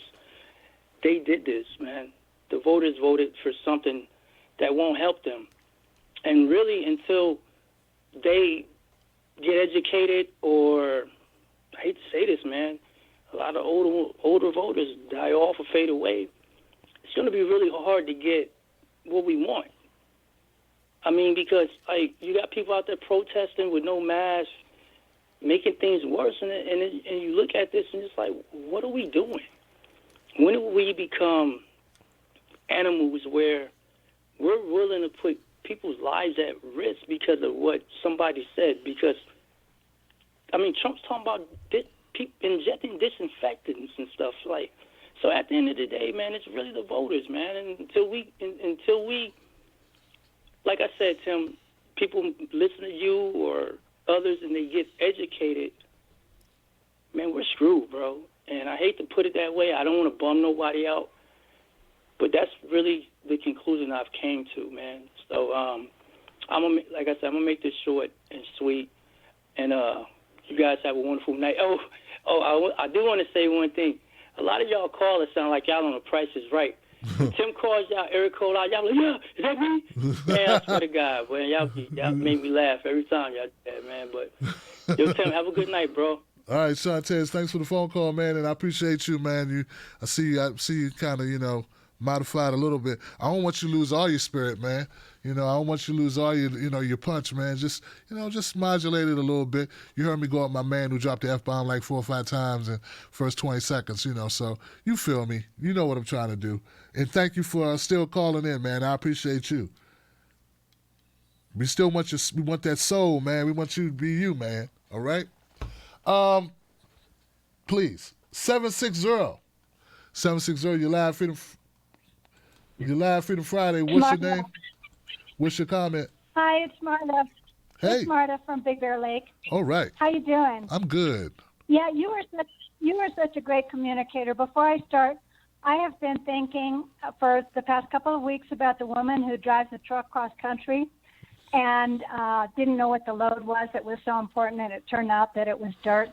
She was carrying to New York to bury people. Remember that woman a couple of weeks ago? Yeah, Kira. Yeah, and my heart just went out to her, and I've been thinking about her. I just want her to know. And I want to say that there are crazy people on all sides of the political spectrum, and the people that have the power, they want to conquer and divide. They try to split us up into Republican, conservatives and liberals, and make us hate each other. And it's like, we don't have to do this, okay? We don't have to be just constantly obsessed with everything, Trump did and everything the people are doing with, protesting. They want to go back to work. Maybe they're losing their businesses, they're losing their homes, their car's about to get repossessed, and they're afraid that they can't put food on the table for their children. I don't know those people personally. Each person has their own story. But for me to sit here getting, a lot of my liberal friends on Facebook, they have a steady income. They have a good retirement. They're teachers, or they work for the government, or they have a good pension. And they're sitting there judging these people, and they don't know those people's stories. Fear makes people go crazy and do things that might harm themselves. They don't believe that it's it's serious enough. They think it's just like the flu, that we need to develop herd immunity, whatever. People have crazy thoughts. For us to just sit there and be judgmental, it doesn't accomplish anything. I tell my neighbor across the street, and I'll talk with anyone who's a Trump voter. I don't care. I believe that if we converse long enough, they're going to see the progressive point of view. And I keep telling them, whatever you hear from corporate media, follow the money. Who's paying them to say that? What's in their best interest that they're saying that? And Jon Stewart did he was on Crossfire, and he confronted Tucker Carlson, and he said, MSNBC, CNN, and Fox News, all you guys want to do, all they want to do is divide the nation. Stop it. It's hurting us. And Tucker says, I thought you were supposed to be funny. And Jon Stewart says, I'm not your monkey. You can find it on YouTube. It's absolutely awesome. Those people that voted for Trump are not my enemy. Who's my enemy is the 1%, the 5%, the consultants that Obama had, that he was paying millions of dollars to, instead of putting money into state parties and state races. 5.2 million people lost their homes. And what did Obama do? I was one of those people. I lost my mom's home, and Bank of America took it illegally. Okay, so 5.2 million people lost their homes. A lot of them, they recouped. They started making money. Doesn't mean that they got over having lost their homes to a bank. So everybody has a story. They're not my enemies. I'm saying that we should use psychology and sociology instead of just judging people. Try to figure out what is the fear that they're coming from. And Martin Luther King Jr. did that. He saw that the people who were sick in the dogs and the water hoses, they were afraid underneath. And he said, we got to have a strategy of love. We don't have to feel it. But that's how we win. They want us to fight. We don't have to do that. Now, the other thing is, George Lakoff, who was the originator of the field of cognitive linguistics, he said that there's two paradigms. There's the liberal and the conservative. The liberal paradigm is the nurturing mother. We want to help people with, social programs, welfare programs, help them get on their feet. The conservative paradigm is like the strict father. All right. And they see that. Gotta wrap it up. They see that welfare programs are actually harming people. So if we understand that, we can understand. All right, we got to wrap it up. Thank you for the phone call. I appreciate it. Goodness gracious, lady. Please. Now, I was willing to let you keep going because I don't have to agree with comments, but Jesus Christ. I mean, once you invoked Martin Luther King Jr.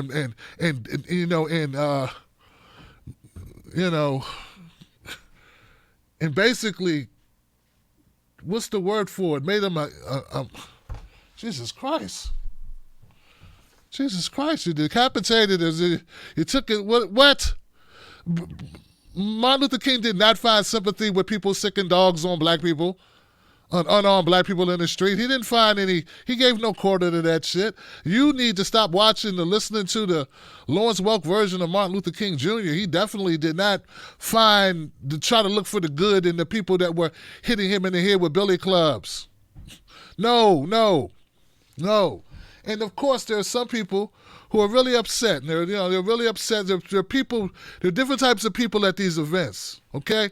But there were some people at these events that you are defending who had weird flags and guns. Now, I don't know why they felt the need to bring a gun to a protest, but I know, I'm just wondering if those next door neighbors of yours who are Trump supporters, if they would feel the same way if when Kaepernick was kneeling, he was kneeling with an M16 or an AR-15. I'm sorry, AR-15. Would they? They didn't want him kneeling at all.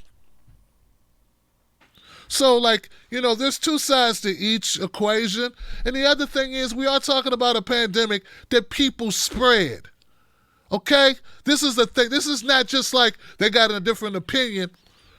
If we come out too soon, we all die. We all could die. You understand? This person who's asymptomatic, who's so dense, doesn't believe that shit's even real. And where are they getting that from? It's not just a difference. There's right and there's wrong. There's bad information. There's misinformation, okay? If there are people who do not believe that the coronavirus is real, we got major problems. And it's okay for them to think nutty shit in their basement or in chat groups, but once they start coming out in the world and infecting people, that's a problem, because they can infect my grandparents or my cousins or my sisters or my brothers or my children. Do you understand? This is a communicatable disease. So it's not just we need to be nicer and people need to be friendlier and all these winding roads. Yeah.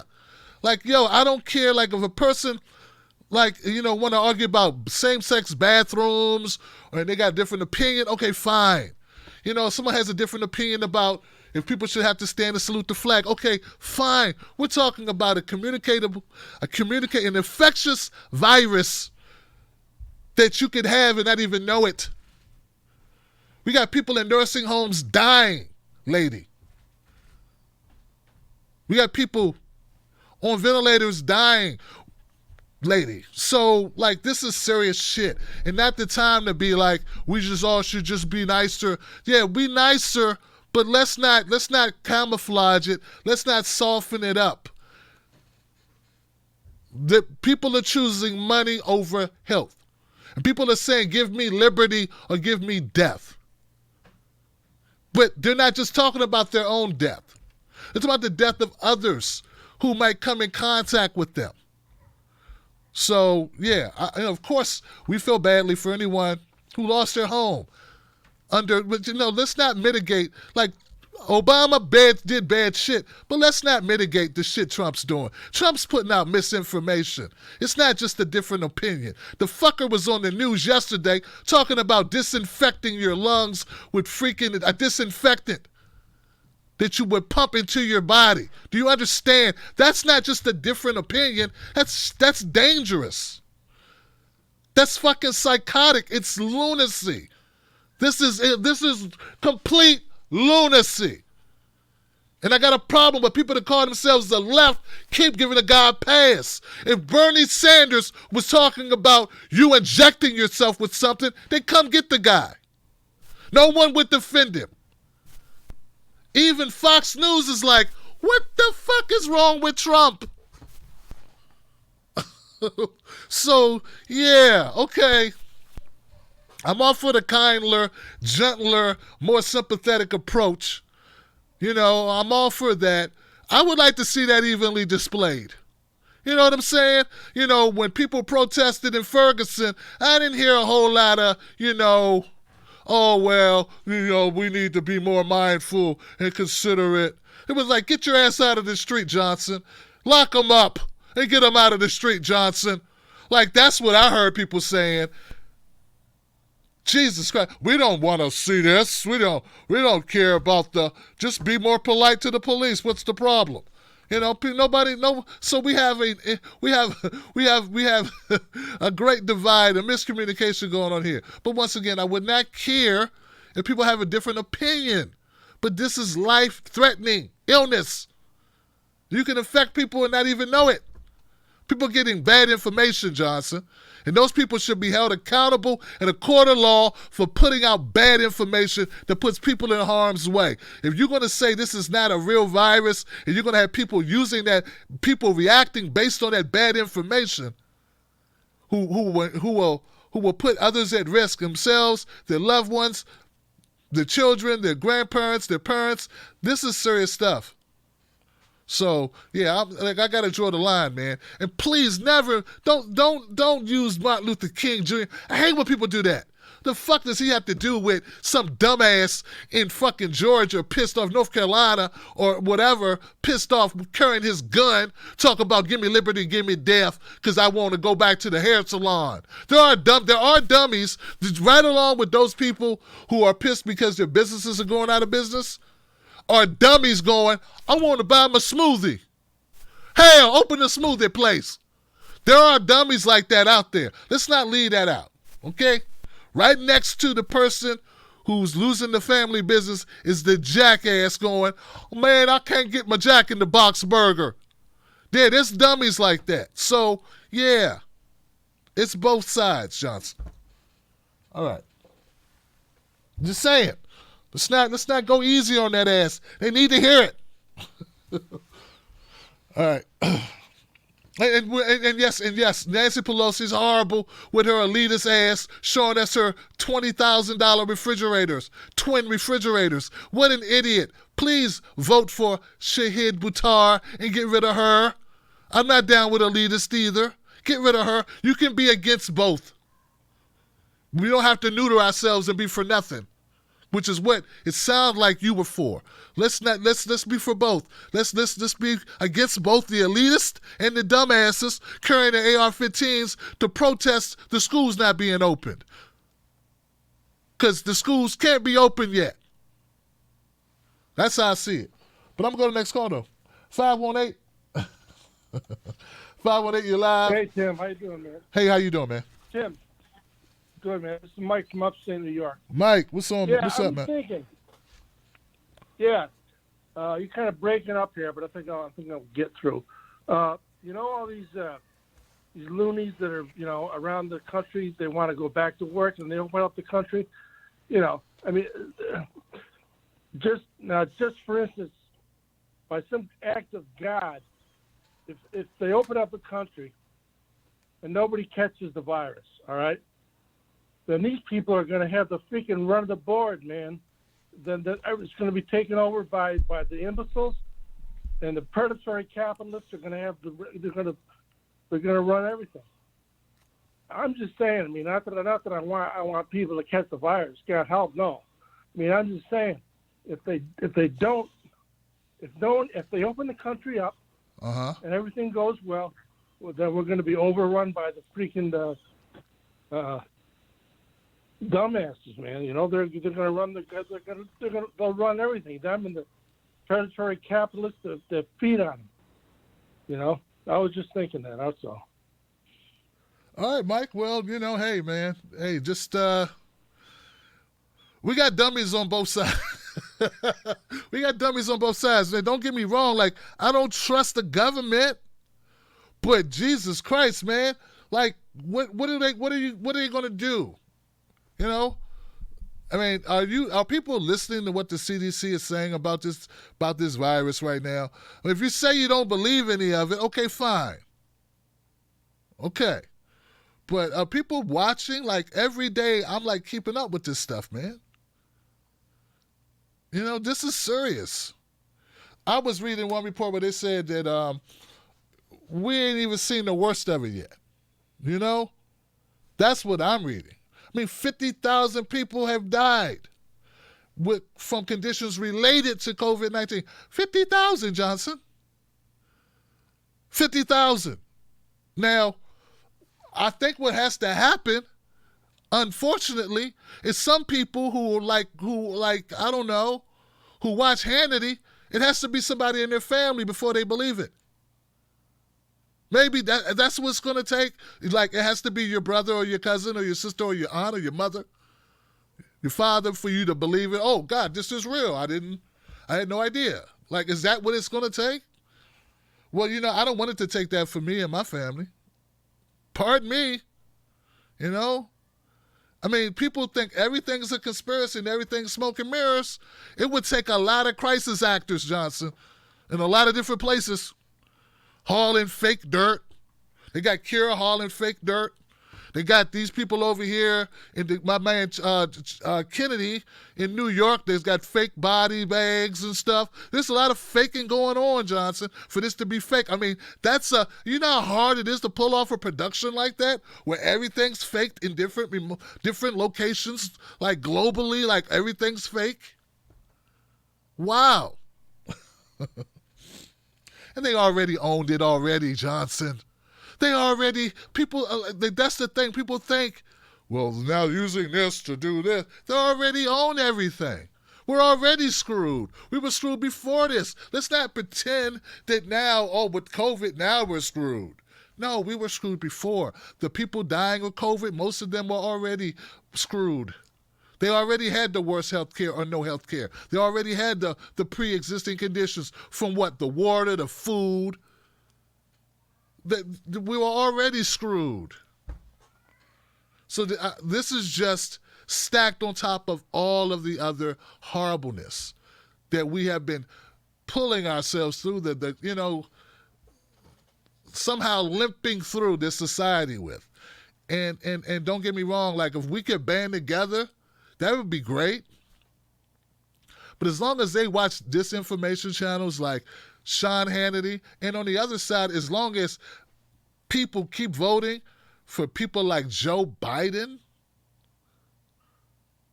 thinking that's going to fix something. I'm going to go next call, 619. Jesus. You're live, Freedom Friday. What's your name? What's your comment? Hey, Johnson. Hey. Hello? Hey. Hey, it's KJ in San Diego. All right. What's your comment, Katie? KJ. Sorry, KJ. I didn't know I was online. Yeah, I just wanted to call and talk about Tara. It's been bothering me a lot. The white feminists and all of this, it's all been a total disappointment. Anyone who's still in the Democratic Party at this point just needs to get out. It's so corrupt. It's so horrible. They've weaponized women, and they've just ruined the entire thing. And it just sucks. I kind of forgot what I was going to say because I wasn't expecting to get through tonight. But anyways, I love your show, and I think Chad was on to something with his Tim Black dildo thing. So I think there's a market there, John. God. Oh, you're killing me. You're killing me. I love you. I haven't called you in a while, and now I remember why. But all right. Have a good weekend. Stay safe. All right, sis. Well, thanks for calling up. Hey, I mean, just pretend you're just talking to one guy, and this is no one's listening. I mean, we know some people are listening, but just pretend, and just say whatever, man. 626. Hey, give it a shot. 626. You're live. What's your name? What's your comment? Hey, this is Leona from North Carolina. Hey, talk to me. My comment. Hey, Tim. I've got a couple of comments, and I'll try to be succinct so I don't take up a whole lot of time. But the first thing I want to remind everybody of is the Smith-Mundt Modernization Act. Do you remember that? Do you remember that, Yes, Tim? go right ahead. Yes. Yes, Smith-Mundt Modernization Act. That was something that Obama did. He changed the Smith-Mundt Act to allow propaganda to be used against us by our government and the media. And that was passed by Republicans and Democrats, and it was put into the NDAA. But it was a separate bill, and it can be overturned.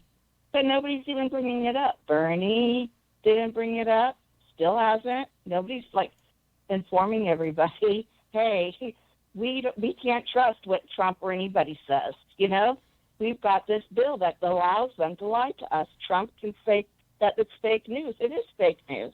So what about him? What about all of these people that he brings on stage that are experts, Anyhow. So that's one thing I want to remind people about is they're allowed to, this bill passed and they're allowed to lie to us. They keep lying to us, and I don't see anybody trying to change it.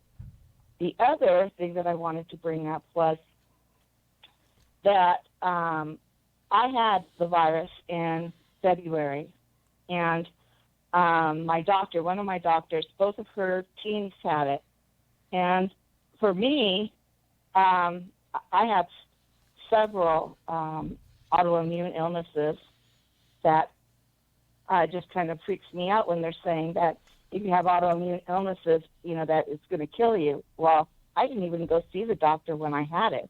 I knew something was wrong, but I took a whole lot of herbs. I mean, that's what I prefer to do anyhow, is go natural. But oregano oil was, I guess, my savior for it because it's an antiviral. So I took lots of oregano oil. And then later on when I started researching, because I don't believe anybody, so I just researched myself on the medical publications online.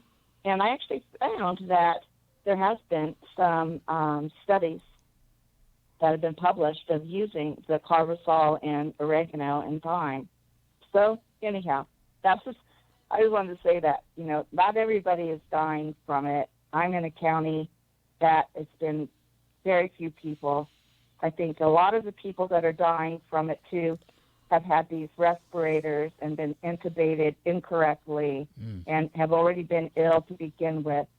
And, then there's the other 15-page directions that were given to doctors to tell them just to go ahead for speed's sake to call it coronavirus, even if they didn't have evidence that it was coronavirus. So it was like, oh, boy, that's interesting that was being sent out. I do believe there's a virus. I had it. But I believe that they have also been lying to us. They did in the beginning of saying how dangerous and how many people were going to get it. And they've had to come back and say, oh, we were really wrong about the numbers. It's like half the amount of people that they had said that were going to get it. So that's one of the parts. But leading into that is the hospitals. Okay, a lot of these hospitals, are you still there with me, Tim? 90 seconds. Still following me? A lot of the hospitals, are traded on the stock market, okay? And so they put all of their money into not only their board of directors and the golden parachutes, but to spend as less as possible in the hospitals. So that angers me now to see how they were unable to respond, and that now 60 they're wanting seconds. the government to give them money. I think anybody, whether it's hospitals or businesses, if they are publicly traded in the stock market, you don't get anything. That was your risk. Just like people who invest on them in the stock market, it's a risk. It's gambling. It's legalized gambling. So that's my feeling about it. I love the doctors and nurses. I was a nurse in the military. And, God bless them for having to put up with all of this and putting their life on the line. But I have no problem with them getting extra funds. But I have a big problem with administrators and boards of directors of these big hospitals. So I wanted to say that also. All right. Well, thank you for the And, phone call, 10 Leona. We seconds. appreciate you. Okay. Thank you. 360, you live, Freedom Friday. What's your name? What's your comment? Would that be me? Yes. Hello? Yes. Okay, this is Duncan. This is Duncan on Whidbey Island in Washington State. And I got a couple of things I'll try and rattle through them fast here. First off, about the protesters, with their guns out there, what are they going to do, shoot the coronavirus? I mean, I don't get the connection between protesting with their guns about that didn't make any sense. There's another agenda there. Anyway, and Tuesday you were saying, I heard you mention something about sometimes you were jokingly saying sometimes you take a little heat for selling T-shirts. Well, all I can say is I got not one but two on order right now, and it's just fine with me. So that's not a problem. And but down to something a little more serious was these politicians and corporation owners and such that are telling people to go back to work early when, like the small percentage of the population has even been tested. It just boils down to money. Like earlier caller was saying, they don't want to pay unemployment. They don't want to pay. They want their factories back up working again. Those guys that own those factories, they're not going to be out there. They're going to be in their office or at home or on their computer from someplace else. They're not going to be walking around on the floor out in the factory. It's all, it reminds me of after 9/11, there was a woman from the W administration. People might remember she came out and she told everybody in New York City, the air is fine. It's fine. Go back to work. Shop as usual. Everything's great. And how'd that work out? It was the same motivation.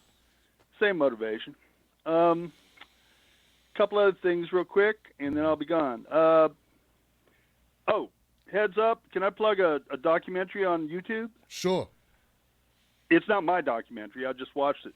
It's produced by Michael Moore. If people haven't Planet of the Humans. People haven't seen it. It's called Planet of the Humans. Yeah. And it's about the collusion between big fossil fuels, ecology groups, and coal groups. It's a real eye opener. It's called Planet of the Humans instead of Planet of the Apes. Right. And then final couple things here real quick. The way things are going, there might be a silver lining to the coronavirus, staying at home, self-isolating. And that could be this. People are getting used to what they can do without and how it feels like what it would be like when we might need to have a national strike. And it's not that, it's a little easier than people think. I'm not saying it's a good thing we're all having to stay at home and all that, but what I'm saying is it would be real similar to if we all stayed at home for a unified reason in relation to the political situation and saying we have had enough and do a national strike. It wouldn't be a lot different than what we're doing. So we're learning what we don't need as much. So we need toilet paper, apparently. And then a final thought was, for progressives, for me, it's the presidential cycle this year. It's over. So I'm just suggesting that people ought to think if they're dissatisfied with both parties, we can't wait 4 years to start talking about a third party or a third party presidential candidate. It ain't going to work that way. We got to start in the city, in the county, in the state, and then national over the next 4 years, building some kind of third-party alternative to these two parties. And right. I guess that's about it. I love your show. Hey, thanks for calling in, Duncan. I appreciate the comments, brother, and the support, man. I appreciate that. That helps a lot. And, I don't know what's up with the guns, too, man. It's an intimidation tactic, I feel, man. So, that's something, it must be nice. Must be nice to be able to intimidate law enforcement without fear of repercussion.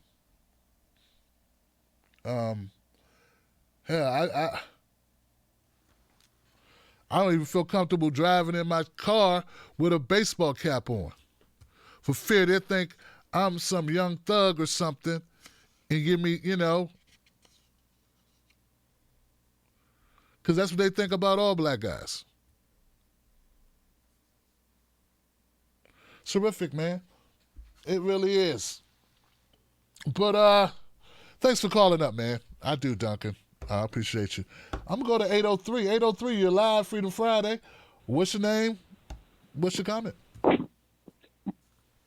Hey, Tim. Hey. It's Anita Wood, South Carolina. Hey. What's on your mind? Hey. When you were down here the night before the South Carolina primary, you were about 5 miles away from me, but I had to work that night, and so I didn't get to come out and meet you. But I heard you on a show a few weeks back, and you were talking about you didn't know what kind of caps to wear down here, or you were afraid that about sports memorabilia in South. But let me tell you, we're not so much into like NFL, but college. Oh. So, yeah. So you're safe. And I hope that next time that you come to South Carolina, I can meet you. But about Biden, as a sexual assault survivor, there's just no way that I can vote for him. And just the way that the media has handled it, it's like I can, imagine all these pundits with duct tape on their mouths, they're silenced about this, and the fact that they've done this, and the Me Too movement has just been exposed as a fraud. They really have, to me. But beside that, I think that the Democratic Party now is irredeemable to me. They're just repulsive. And, I will never vote. I just can't. I can't support that. If anything, I'm going to go green, and maybe Nina Turner can come on board. Their platform is even a little bit left of Bernie, and I'm a little bit left of Bernie too. And so I think I'm going to go third party. And on top of that, I lost a friend last week to COVID, and she was a nurse, and I'm a lab tech. I'm a furloughed lab tech right now. But she had been a nurse all her life, and shout out to her. Rest in peace, Cindy. But Tim, I'm a big supporter. I got my what was the T-shirt that I got? Oh, it was the Both Parties Suck Johnson. I got that, and I also sent one to my best friend who's out in Spokane, Washington. And I didn't know that my best friend's maiden name had been Johnson. And so her daughter, who's about 30, opened it, and she was like, "Both Parties Suck Johnson." What the hell, Mom? Yeah. But anyway, Tim, I'm a big supporter, and have been for quite a while. And it seems like, you watch different people, but your show is the one that I always try to watch or, listen to. So I love you. From South Carolina, we're not all rednecks that are ignorant. Thank you, Anita. I appreciate it. Bye. Bye, sister. I appreciate it. Look, I'm from Maryland, and we're not all rednecks either.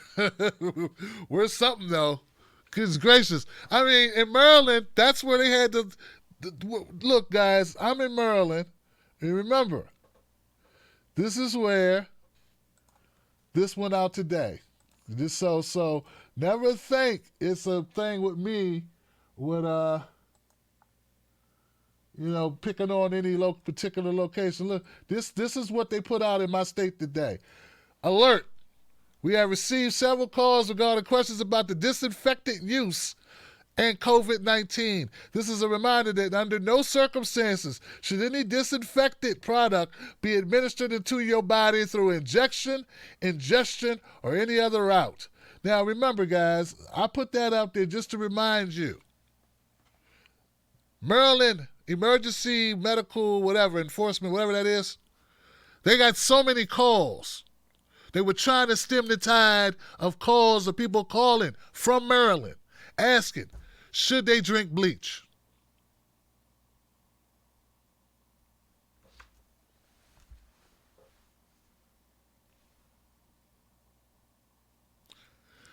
I'm going to go to the next call, Johnson. That's all I'm going to say about that. So it is not a regional thing. It's not an urban thing. It is what it is. 702, you're live, Freedom Friday. What's your name? What's your comment?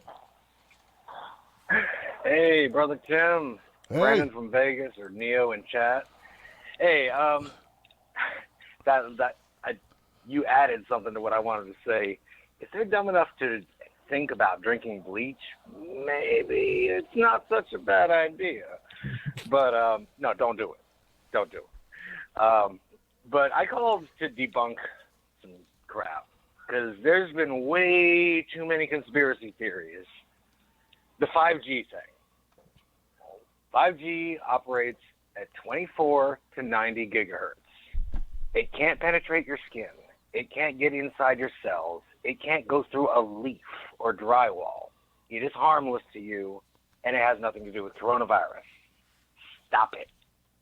There's nothing there. 5G is harmless. You can look it up. Anything above something like 5 kilohertz can't get through anything. And we're talking gigahertz. That's way, way higher frequency, much weaker. It's harmless. The other thing is the coronavirus. If we open back up, it's going to be the same thing as the Spanish flu. We opened it up too early with the Spanish flu, killed 15 million people because of it. We don't need to do that. People need to stop trying to get us to open back up and repeating history. It's just a bad idea. And this is even worse than the Spanish flu because at least that we had some antibodies to. This, we have none. The human species has no antibodies whatsoever to COVID-19. So if you're exposed, you will get it. There's no ifs, ands, or buts about it. It can kill more than 50 million people. So, everybody be safe. I love your show. I'm calling in every time I get a chance to. But, yeah, I just wanted to kind of shut some stuff down. Well, thank you, Neil, for calling up, man. I appreciate it, and we needed to hear that. I think it was it Joe Rogan with the 5? I didn't watch the video. I remember seeing a thumbnail. Joe Rogan's really freaked out about 5G. He was like,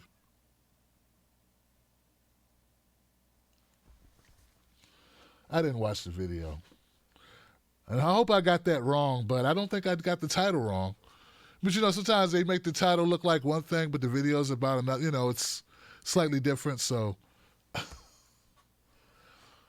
What the hell, man? What the hell? 248. You're live, Freedom Friday. What's your name? Freedom Friday, what's your name? 248. 248. I hear myself, but I don't hear myself, but I don't hear you.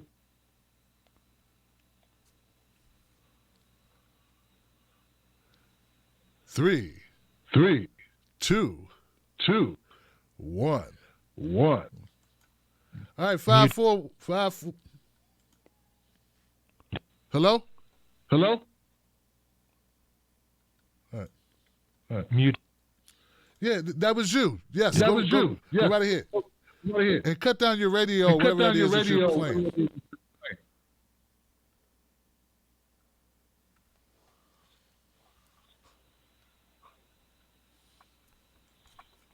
Mute. Something's weird. I don't know what's happening. 541, you're live. Freedom Friday. What's your name? What's your comment? Hey, Tim, this is Steve.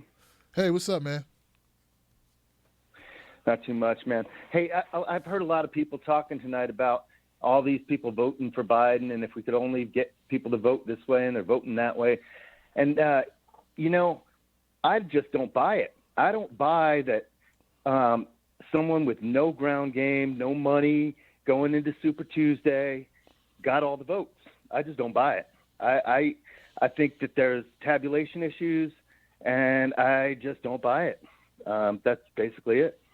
All right. He says, something smells rotten. Something smells rotten. Someone else was telling me that last night. They were like, Tim, nah, man, something happened. Starting in South Carolina. And all I've been telling people, and I'll say it again, man. There was a very upbeat Sanders campaign in South Carolina, guys. I've got it on footage.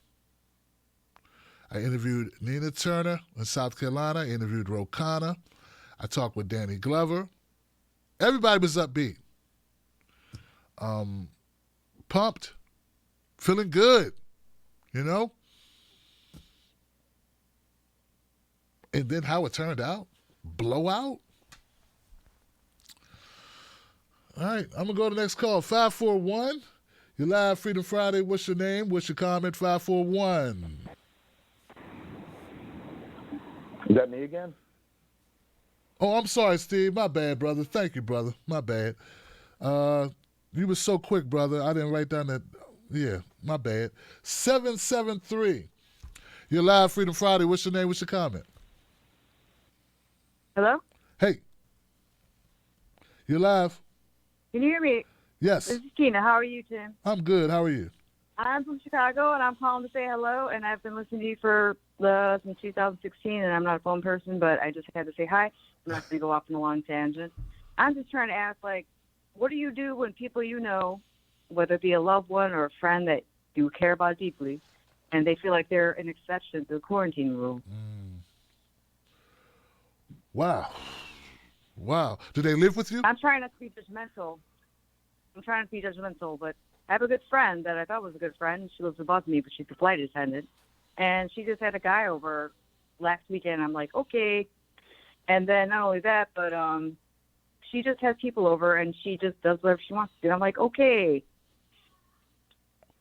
I don't know. It's hard not to be a judgmental person and be angry, but I'm angry as fuck because it's like I don't want to be lonely either. I have friends that live within a few blocks from me, and I take this shit seriously. So when you, and I have a cousin. She decided that she's like, oh, okay, I'm going to go have wine with my friend and do something for her kids so we can make signs or some crap. Yeah, that's not smart. And she's got a college education. She's an educated person. She knows better. But there's just these entitled people that decide they want to do what they want to do, and they'll make excuses for it, even though they're educated and they know better. But yet they're better than us, and they can make excuses or whatever. So my question to you, Tim, is I'm not going to go on a long rant.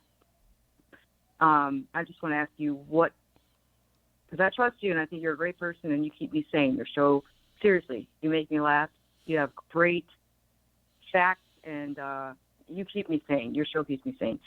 So my question to you is, what the hell do I say to these people? Or maybe I shouldn't, because I haven't. Wow. Sis, what do you do? I know everybody knows somebody like that, though, don't they?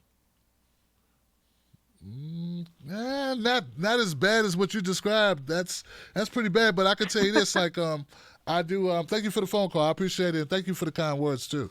Wow. Well, grown people are going to do what grown people want to do, aren't they? You know, they're going to do what they want to do.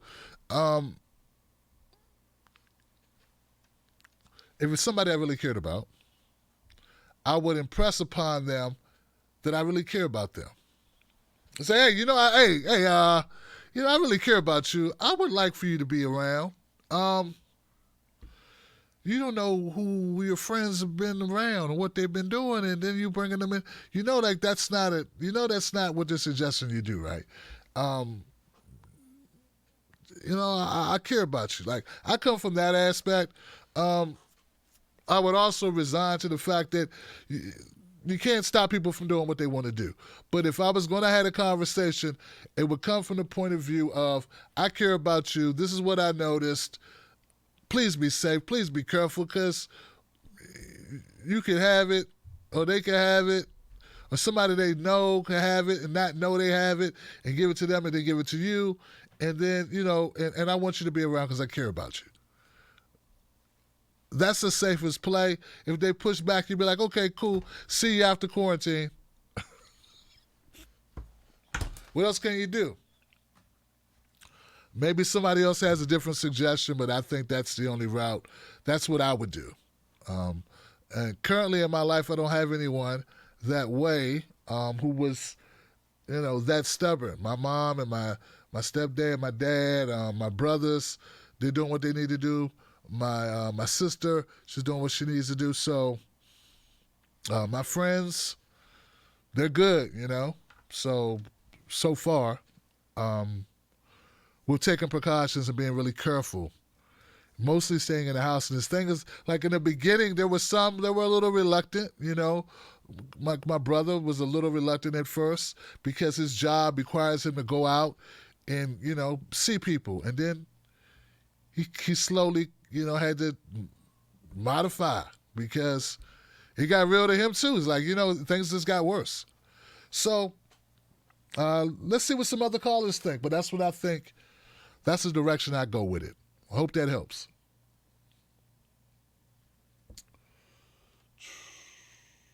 Did I just lose my 360? I was about to click on 360. How about 602? All right, 602, you're live, Freedom Friday. Curtis, are you there? Tim? Yeah. Tim, are you there? Yeah, Curtis, what's up, brother? It's Curtis. All right. What's happened, brother? Man, what happened to you, man? Oh, man, I tell you, you don't want to come to Arizona. Just don't come here, Tim. It's getting bad now. Now, I don't know if you know my buddy Shorty. He's a black guy that pretends to be white. Now, he's pretty well educated. He went to prison for 20 years. And he knows how to run a racket. I mean, he's pretty streetwise. Well, he's hooked up with these Mexican Chicanos down there. They shut down the Corona plant. So he's smuggling Corona beer in here, and then they're opening the bottles up. In my garage right now, there's a bunch of them out there right now. And they're putting Lysol in there. And then they're capping them back up, and they're selling them to the magnet son of a bitches. And they're buying them. Trump supporters are buying them. They're saying it's a cure now. It's half Corona Light and half Lysol. And I trust Shorty. He's been running rackets for a long time. He's a bright guy. And I wanted to tell you, some of the people on your show are pretty dangerous, Tim. That one girl got up there and said, well, maybe we should put a candle in our window so that everybody knows that we're on the same page and we're unified. Well, Shorty tried that shit. A bunch of fat white women came over his house. One of them knocked the candle over and burned his goddamn house down. So now he said he's going back to dating fat black white women now. I don't know. But like I said, I'd like to cut you in on that Corona deal. If you guys want to come out here, I could use a little advertisement. I mean, we're making money on this thing. The MAGA guys are buying it, I'm telling you. Oh, and I wanted to comment on Bernie.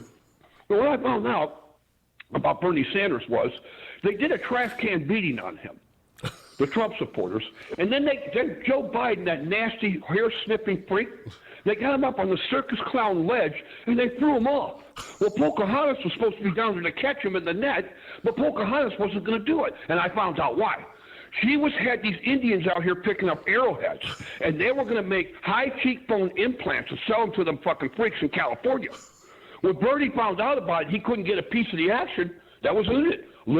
Pocahontas wasn't going to support him. I don't know why, but I don't know if they're worried about malpractice. But I just want to know if you wanted to be cut in on the deal here. We need help. We got to take the Lysol. We have to take the cap off, fill them half and half, shake it up. Then we got to re-put them back in the boxes and sell them.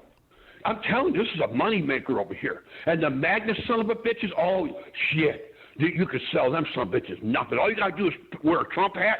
They'll buy anything from you. All you got to have is a Magna hat on. They'll roll with it. So I just wanted to know if you wanted in on it or any of your listeners wanted in on it. So, but anyhow, listen, I can't stay too long because I got to watch this. They get in fights out there and they start gambling and shit. And then all of a sudden, man, sometimes, we live out west here. Everybody's got guns. There isn't a person out here that doesn't have a gun. And they're always packing out here. And them Chicanos, they ain't got knives, but they got guns too. But anyhow, I got to go. So it was nice talking to you. Crazy Curtis, ladies and gentlemen. Crazy Curtis. Crazy Curtis has called into the show for a number of years. His name is Curtis, and he is crazy. He's out there in, I think it's in Florida. He is no joke. 207, you're live Freedom Friday. What's your name? What's your comment? Hey, Tim, this is Neil from Arkansas. Hey, Neil, what's up, man?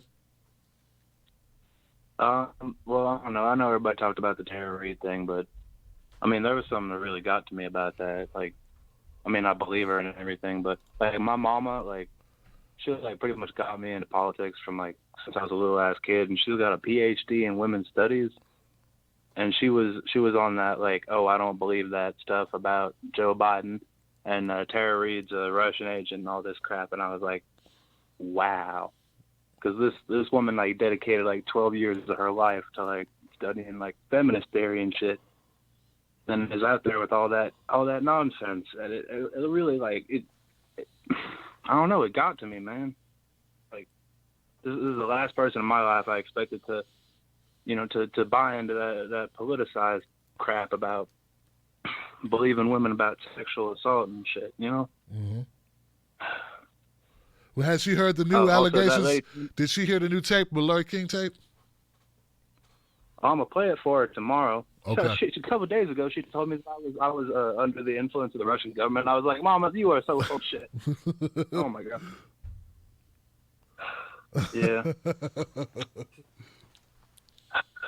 Because it's not just like some random person. It's like you dedicate your whole life to that, and then you just go with that nonsense. It's stupid and it's offensive, Right.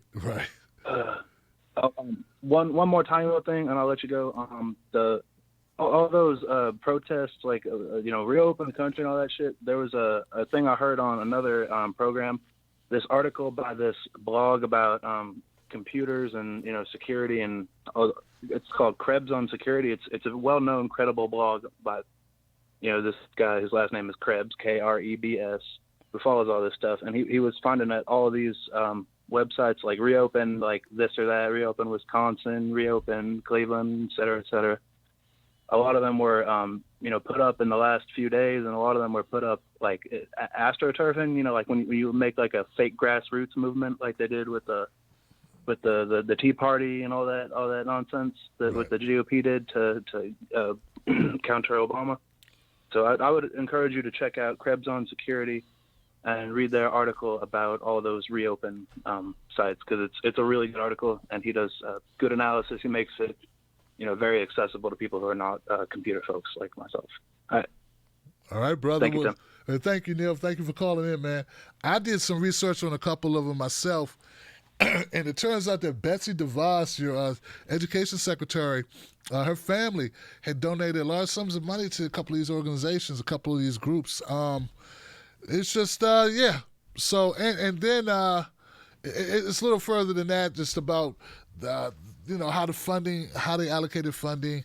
Like one group, like 95% of all their funding came from the DeVos family. So it's always interesting. Always interesting. 814, you're live, Freedom Friday. What's your name? What's your comment? Hello. Hey, how you doing? I was just making sure I'm actually in, common theme with everyone else.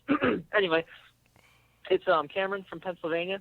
Cameron. I just wanted to talk about what the economy could look like if done right after COVID. So there's this law in Italy. It's been on the books for about 35 years now, and it's called the Marcora Law. In super simple layman's terms, basically, unemployed people can get together with others and receive a lump sum of their unemployment benefits, like 2 years' worth. And these workers get together and they form their own worker cooperative. And I would hope that some of our progressive politicians in Congress could push for some sort of similar legislation here in the States, because we don't know, once the dust kind of settles and people start going back to work, we don't know how many of these jobs are going to come back. We don't know how many people will have permanently lost their job. So I think that if our progressive politicians make this kind of law known, push for it in public, I think it could garner huge support in the public eye, who would, be unemployed and, desperate for work at this point. And worker cooperatives are much more, democratic, more equitable, and a just way to run a business than the typical capitalist organization we're used to. So I just feel that would be an important goal to push for in the post-COVID economy. And that's all I wanted to talk about. And one more thing, I want to make a quick plug-in. Check out Richard Wolff, Professor Richard Wolff, if you haven't. He's an excellent economist, very knowledgeable. He cuts through the bullshit of all the, of the lies like Trump's great economy and shit. So highly recommend him if you are interested in that sort of thing. Thank you, Tim. Thank you, Cameron. Stay safe. Yeah, Professor Wolf is amazing, man. I like him. He's a great guy. Great information, source of information as well. 423, you're live. Freedom Friday. What's your name? What's your comment? Hello. Hey, Tim. It's Nick from Ohio. All right. What's on your mind? Well, I had a couple of things. The people that were talking about the protesters with the guns, we also had those here around the Ohio State House, and they were flying Nazi flags on the Holocaust Remembrance Day. Damn. I mean, that's how disgusting these people are. I mean, the governor even put out something about it, wouldn't let them. They had to drive around the circle instead of walking and stuff because of the virus, and they weren't staying 6 feet apart and stuff. But you are right. Those groups are backed by the DeVos family, the Koch brother, since there's only one of them left now. Right. And other people from the GOP. The second thing is I wanted to just put this out for anybody that feels like they may need help. If you need help with food or you need help with getting the right direction for any kind of assistance, you can call 211 from your number. It's like 911, but 211, and it'll hook you up with the local agency in your area who can direct you on how to get help for your utilities or put you in touch with local food banks and whatnot. And please use it if you need it. That's what it's there for. And, don't feel embarrassed if you need help, because everybody needs help from time to time, and right now we all need it. The last thing is I wanted to ask you a question. Is the Both Parties Suck Johnson t-shirt a double joke and I just got it? Oh, thank you for the phone call. You know what? Initially it wasn't Johnson. And then I kind of figured yeah, that works. So yes, it is. But originally, when I came up with the Johnsons and I designed all the shirts at one time, I was just coming up with ideas that work with Johnson, like independent media only Johnson, Both Parties Suck Johnson, and there was another one as well. It was like these ideas just came to me, and I just created them using my my graphic program, my graphic designer program. But yeah, I kind of thought that would be kind of cool, But yeah, it is kind of a play on words. To answer your question, yes, it is.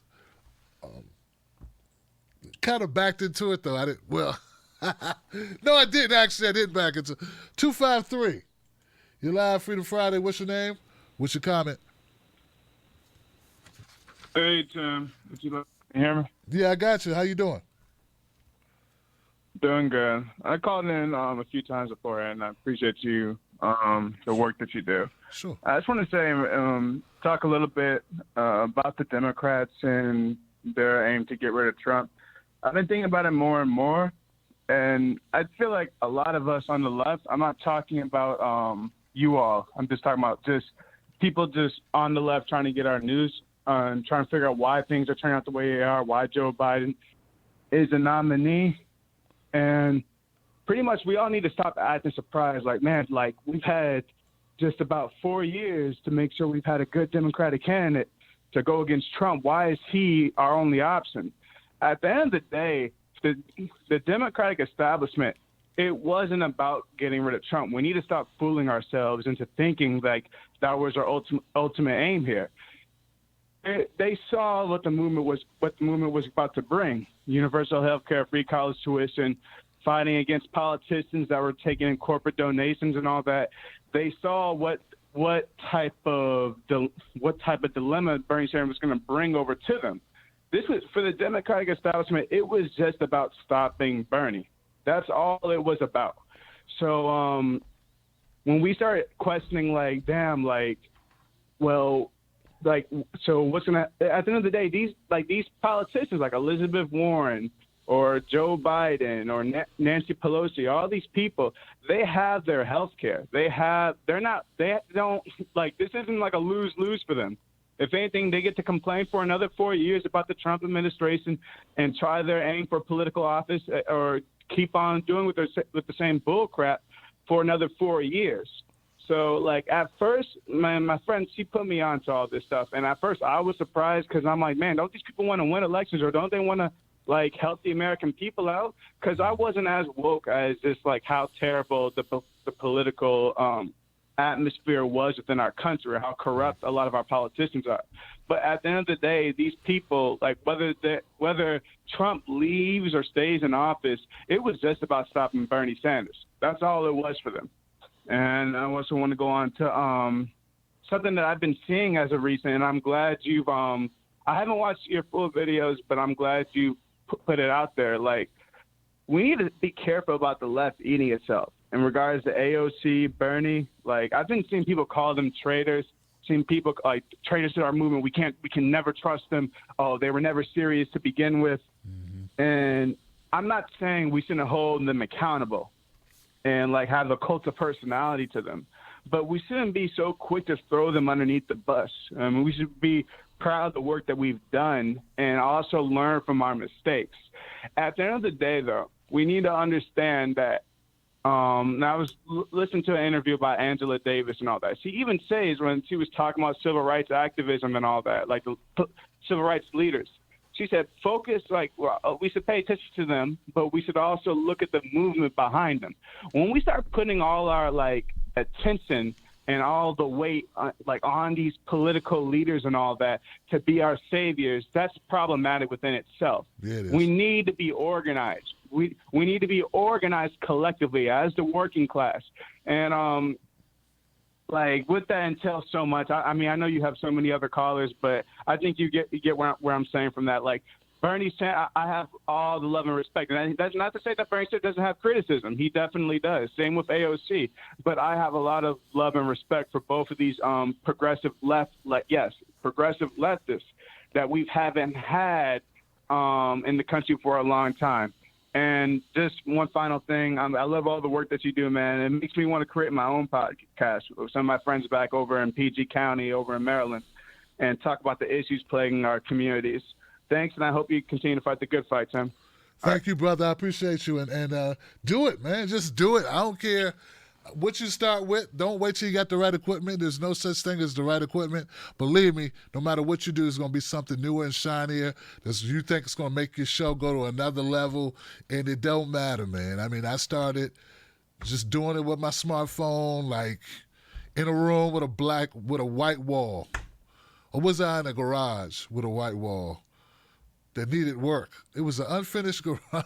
It was like, I didn't care, man. And neither did the people that called in. They just wanted to have these conversations, so please do it. The more voices, the better.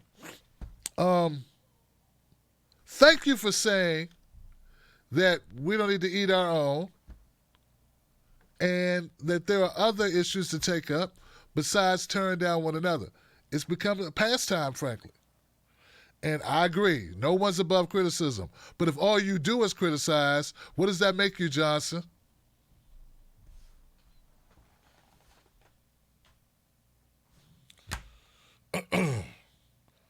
People make this a lot more, complicated than it has to be. If all people do is criticize, you sure not working for the other team? I mean, come on, Johnson. So, yeah, I think we need to temper that with some positive reinforcement. And like in this business, it's just too often, it's coupled with somebody didn't do something you wanted them to do. I directly know that 3 different people, because people always think I'm talking about one person. I'm not.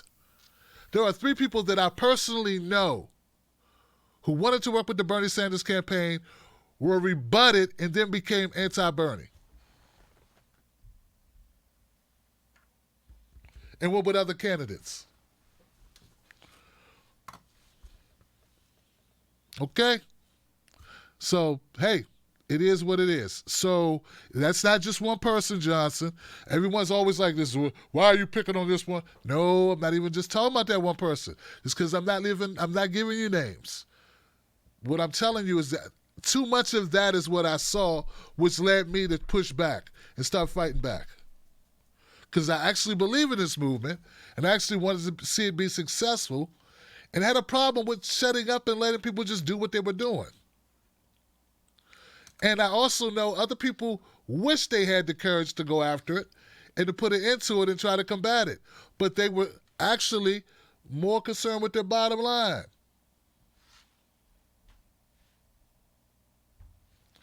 So, which probably I should have been as well, but I'm stubborn like that. Some things are more important than how many subscribers and viewers and how much money I make. You know what I mean? So anyway, thank you for bringing up these issues. Code of personality, it's hard not to get sucked into that. I don't often like using that term because it applies in so many different areas. I mean, it applies in everything we do in life. How many of us are with people because we love them, not because they were the smart choice? I mean, we're innately, like human beings, are attracted to certain characteristics about people. That is never going to change. For people to imagine it would change and we'd only be analytical and just focus on, I mean, it's a package deal. Your wife may have been better off marrying a guy with 3 degrees, whose family had more money, but she chose you because she loved you, right? Well, I hope that's why. I hope she. Same thing goes with you. Maybe you should have been with the heiress to the Swanson Empire, like Tucker's family. But you didn't. You went with the one that had your eye, the one that made you feel a certain kind of way. So, code of personality goes both ways, and it applies in all things we do. 816, you're live, Freedom Friday. What's your name? What's your comment? Hello. Hey, how you doing? I'm good. How are you, Tim? Good. I mean, I'm good for the circumstances, Sure. There's a lot going on in the world. I watch you a lot, and I just wanted to say I really appreciate the work you do. I live in Missouri, and I'm surrounded by Trumpers and liberals and libertarians, and so I talk to a lot of different people. And I'm in college right now, and I'm taking social movements and social theories, and I'm taking a lot of history courses, and I've kind of discovered, it's just mind-blowing to me how screwed up this country is, and how it all began, with Reagan, and I mean, this framing of the narratives and the propaganda that's being put out, and it's really hard for anybody to really understand what the heck is really going on.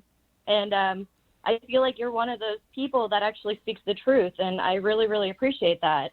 I wanted to ask you, though, with my conversations with some of my friends that are more libertarian, I guess you could say, we have so many similar ideas.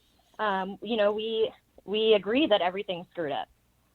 We want to reform the prison. Like, we need a prison reform. Like, we need so many things, like Medicare for all. Like, we get to, like, we have these conversations, and then we get to this point where my friend says, oh, well, if you put regulations on corporations or you do what you want to do, then there's going to be a ceiling. And I want to just shake my friends, and because I feel like right now, you know, we have, let's say, 200 corporations that are controlling 43% of our economy. And I feel like if we were, you know, more regulations would actually help the economy. And I don't know how to get that through to my friends, if that makes sense. So I was just wondering what your advice would be. Wow. Well, look. Well, thank you for calling up. I'll take a stab at it, and I'll say that. Well, since you know these are your friends, and everybody has opinions, and it's just your opinion, and though you feel strongly about it, and it's rooted in data and facts that you could present. One thing I try to do is we try to do to sprinkle some facts on them, which is a catchphrase of the show. I haven't been mentioning it as much as I used to. Sprinkle some facts on it is just where you just list one thing.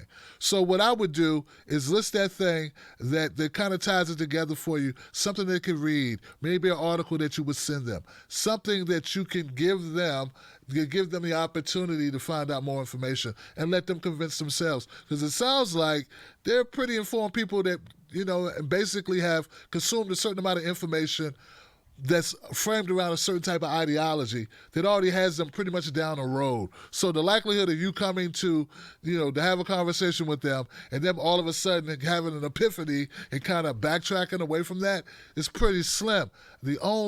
I would think the only solution to that would be information and a suggestion like, hey, I understand your point of view on this. I get what you're saying, and I guess that would make sense. But, you know, this also makes sense.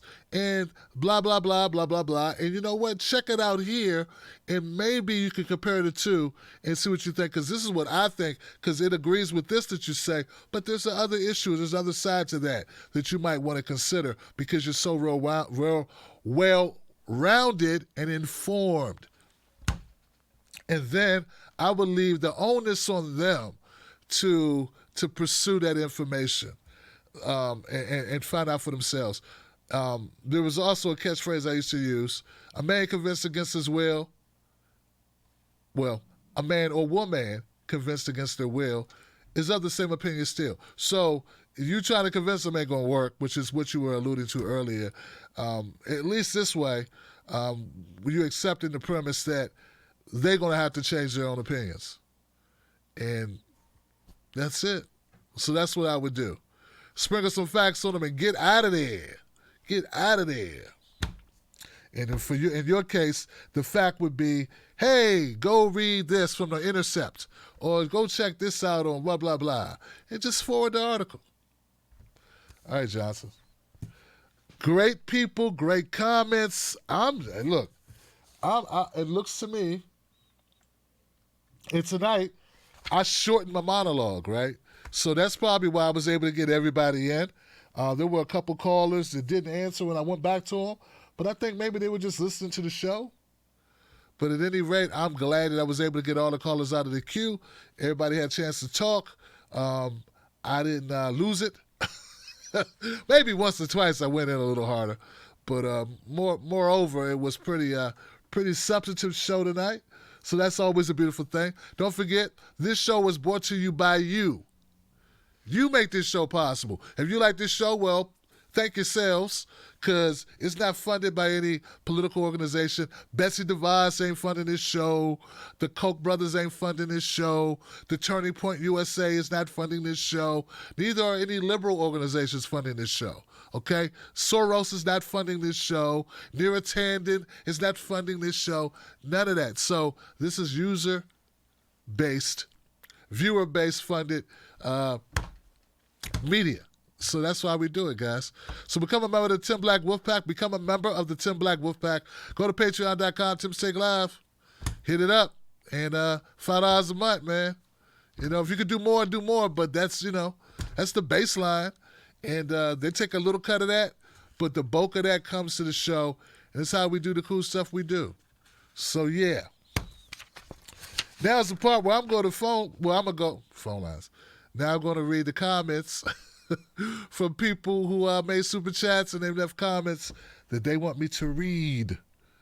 They want me to check it out. Now remember, just because I'm reading it don't mean I agree with it, but I'm going to read them, okay? Steven.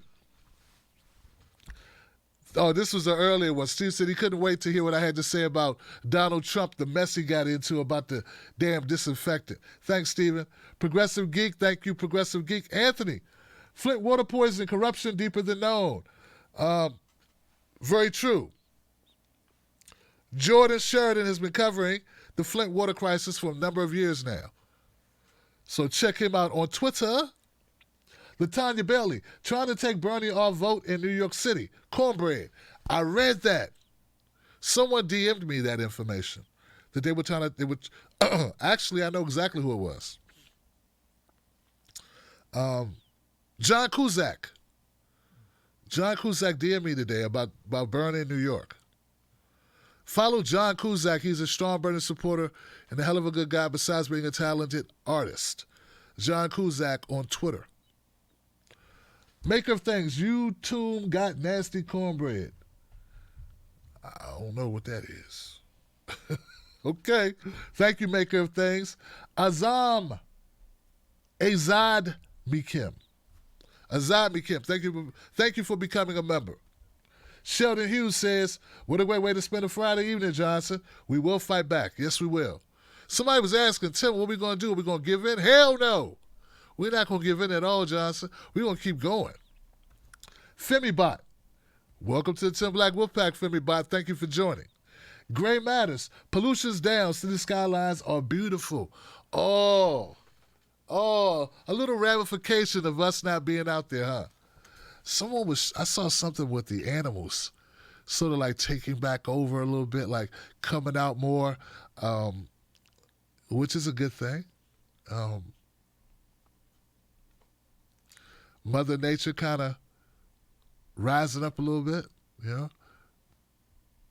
And you know, guys, you can go outside, right? You know, you can't go outside. Wear your little mask, but go outside.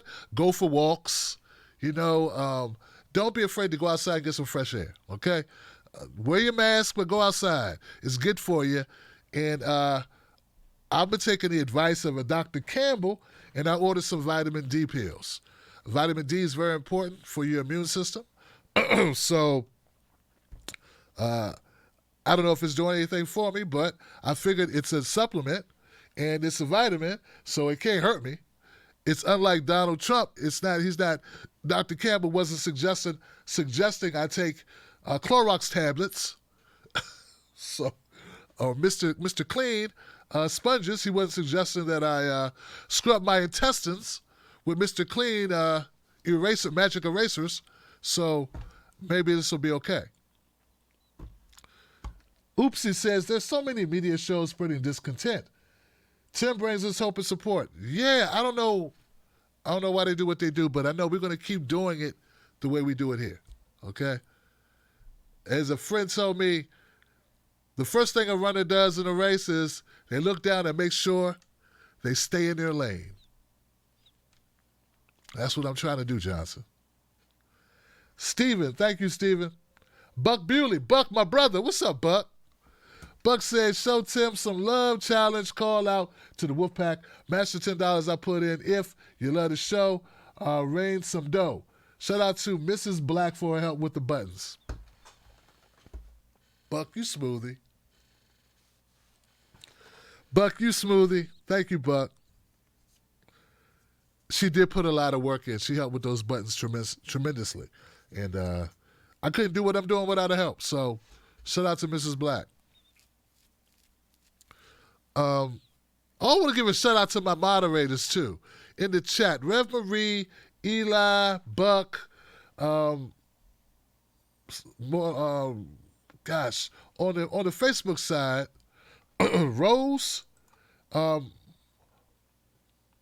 Madarama, like there's a lot. I need to like update and redefine Sign of the Times, redefine the people that are helping out on the show. And we might need to expand that guy. I might need to expand who. So if you want to be a moderator on Facebook particularly, hit me up. That Tom's really Buck is really busy in the Facebook group. I have my own Facebook group. It's called Tim Black Speak on It group. I'm so busy. Buck's busy.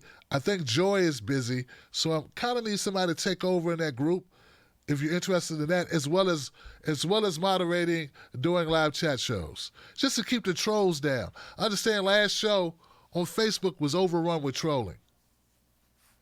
Yeah. And someone pointed out that we have a lot less trolls on YouTube now that Bernie has suspended his campaign. I wonder why, Johnson. I wonder why. Mac Glasspin. Mac Glasspin. Shout out to Michael Brooks' Discord channel. Okay. All right, Steven. Sassy girl. Love the way you stand up for the women, Tim. Got to do it. It's the right thing to do. Thank you, Sassy. Our revolution, MSU.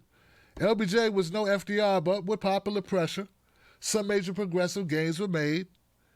This could be what a Biden presidency looks like with our movement alive and well. So our revolution says LBJ was no FDR, but we pushed him.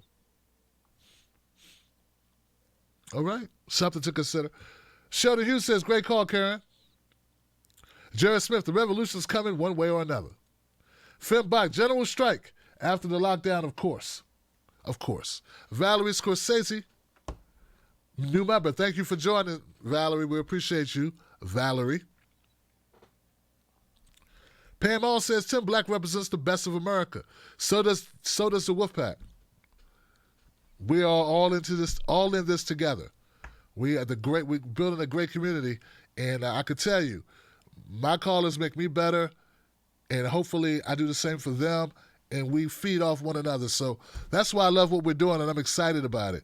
Shut in, or no shut in. That's something to gravitate to, and something for us all to share and be a part of. So thank you all.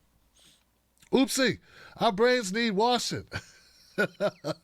That's right. We need to wash our hands. We need to wash our brains like we wash our hands during the epidemic or the pandemic. The mainstream media has made them really dirty with propaganda. You know it. Dude, man, everyone watched Jon Stewart on Crosswire's video. Crosswire, right? Video what this lady brought up is from the mid-2000s. Then watch Frank Zappa on Crossfire from the 80s. That's crazy. Crosswise or Crossfire? I'm going to look that up. I know I saw it. I saw it come across my feed on Twitter. It's having a resurgence, Johnson. Roger Meadows. It took 12 years out of power for Dems to turn away from workers and embrace corporatism. Looks like the same would need to happen to re-embrace the workers. Wow. Ben Riley. The sad part is those dummies vote more than we do. Damn.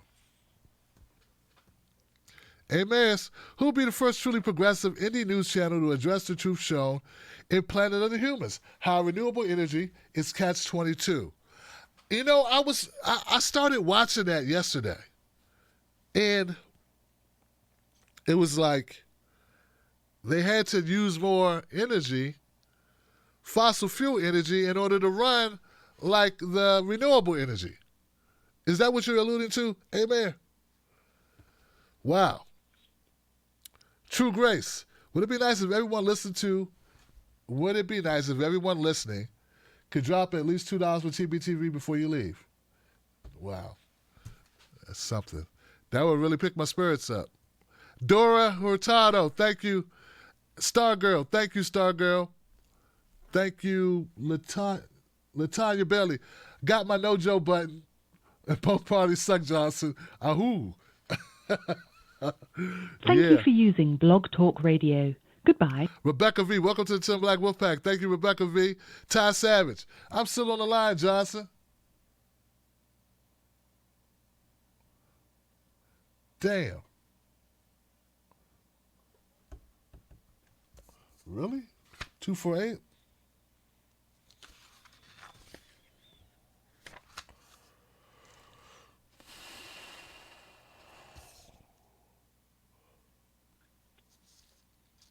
$702 434. So now that's going to bug me. 248 816. Okay, 816, we did that.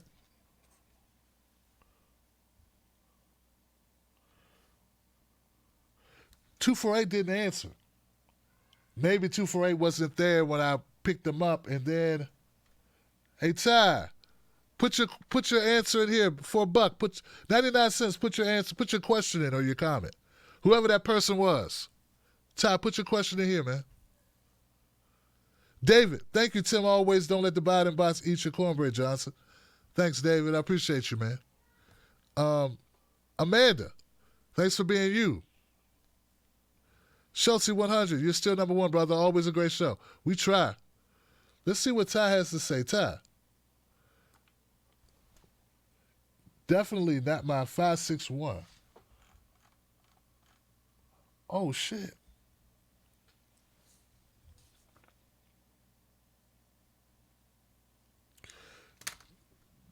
Gosh, man.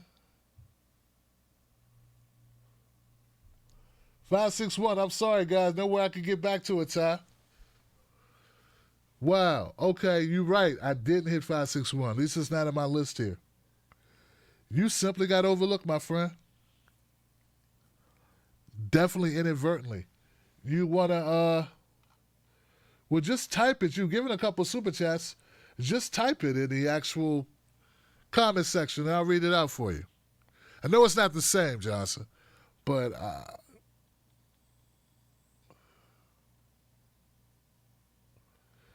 yeah. Sorry about that, Ty. My bad. That bothers me because, that's the goal of the show is to get through all the calls. I gotta have a goal that keeps me inspired. So, like, my main thing is, like, I'm gonna get through all the calls, But that's it, guys. Look, everybody be safe. I want to make sure that everyone is, healthy, and everybody takes care of themselves over this weekend.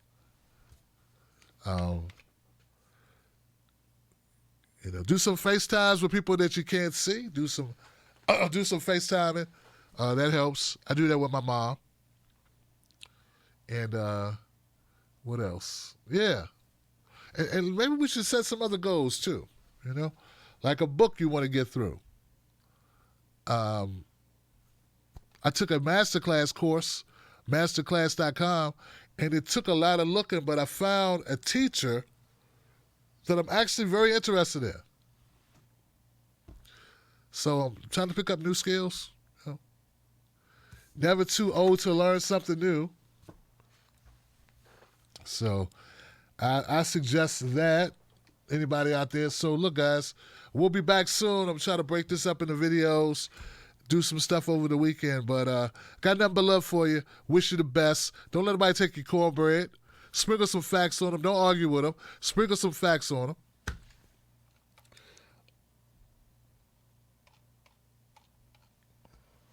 Mona says, Tim, thank you so much. I was depressed when Bernie dropped out, and the show you did right after that, it really helped me. Thank you so much. Well, thank you. Thank you. I appreciate you. He suspended his campaign. Maybe there's still a shot. Go follow Nina Turner. If you do follow Nina Turner on Twitter or Instagram, tell her Tim Black sent you. You probably already follow her, but follow her. She shouted this out on the Useful Idiot show for Rolling Stone. So that was great for her to do that. And I really appreciate her doing that. And just want to remind you guys that SNT is still in the house. All right, guys, that's it. That's all I got. I love you. I'll see you soon. Fight the power. TimBlackTV.com, Real Tim Black on Facebook and Twitter, Tim Black at Night on Instagram. Peace, love, and hair grease.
This show is brought to you by Tim Black's Wolfpack. Become a Tim Black TV member, patreon.com, Tim Take Live. Become a member or you get the stick. Or the hose. Shout out to everybody that keeps this show live and running. You are the best. You're the best. You're the best.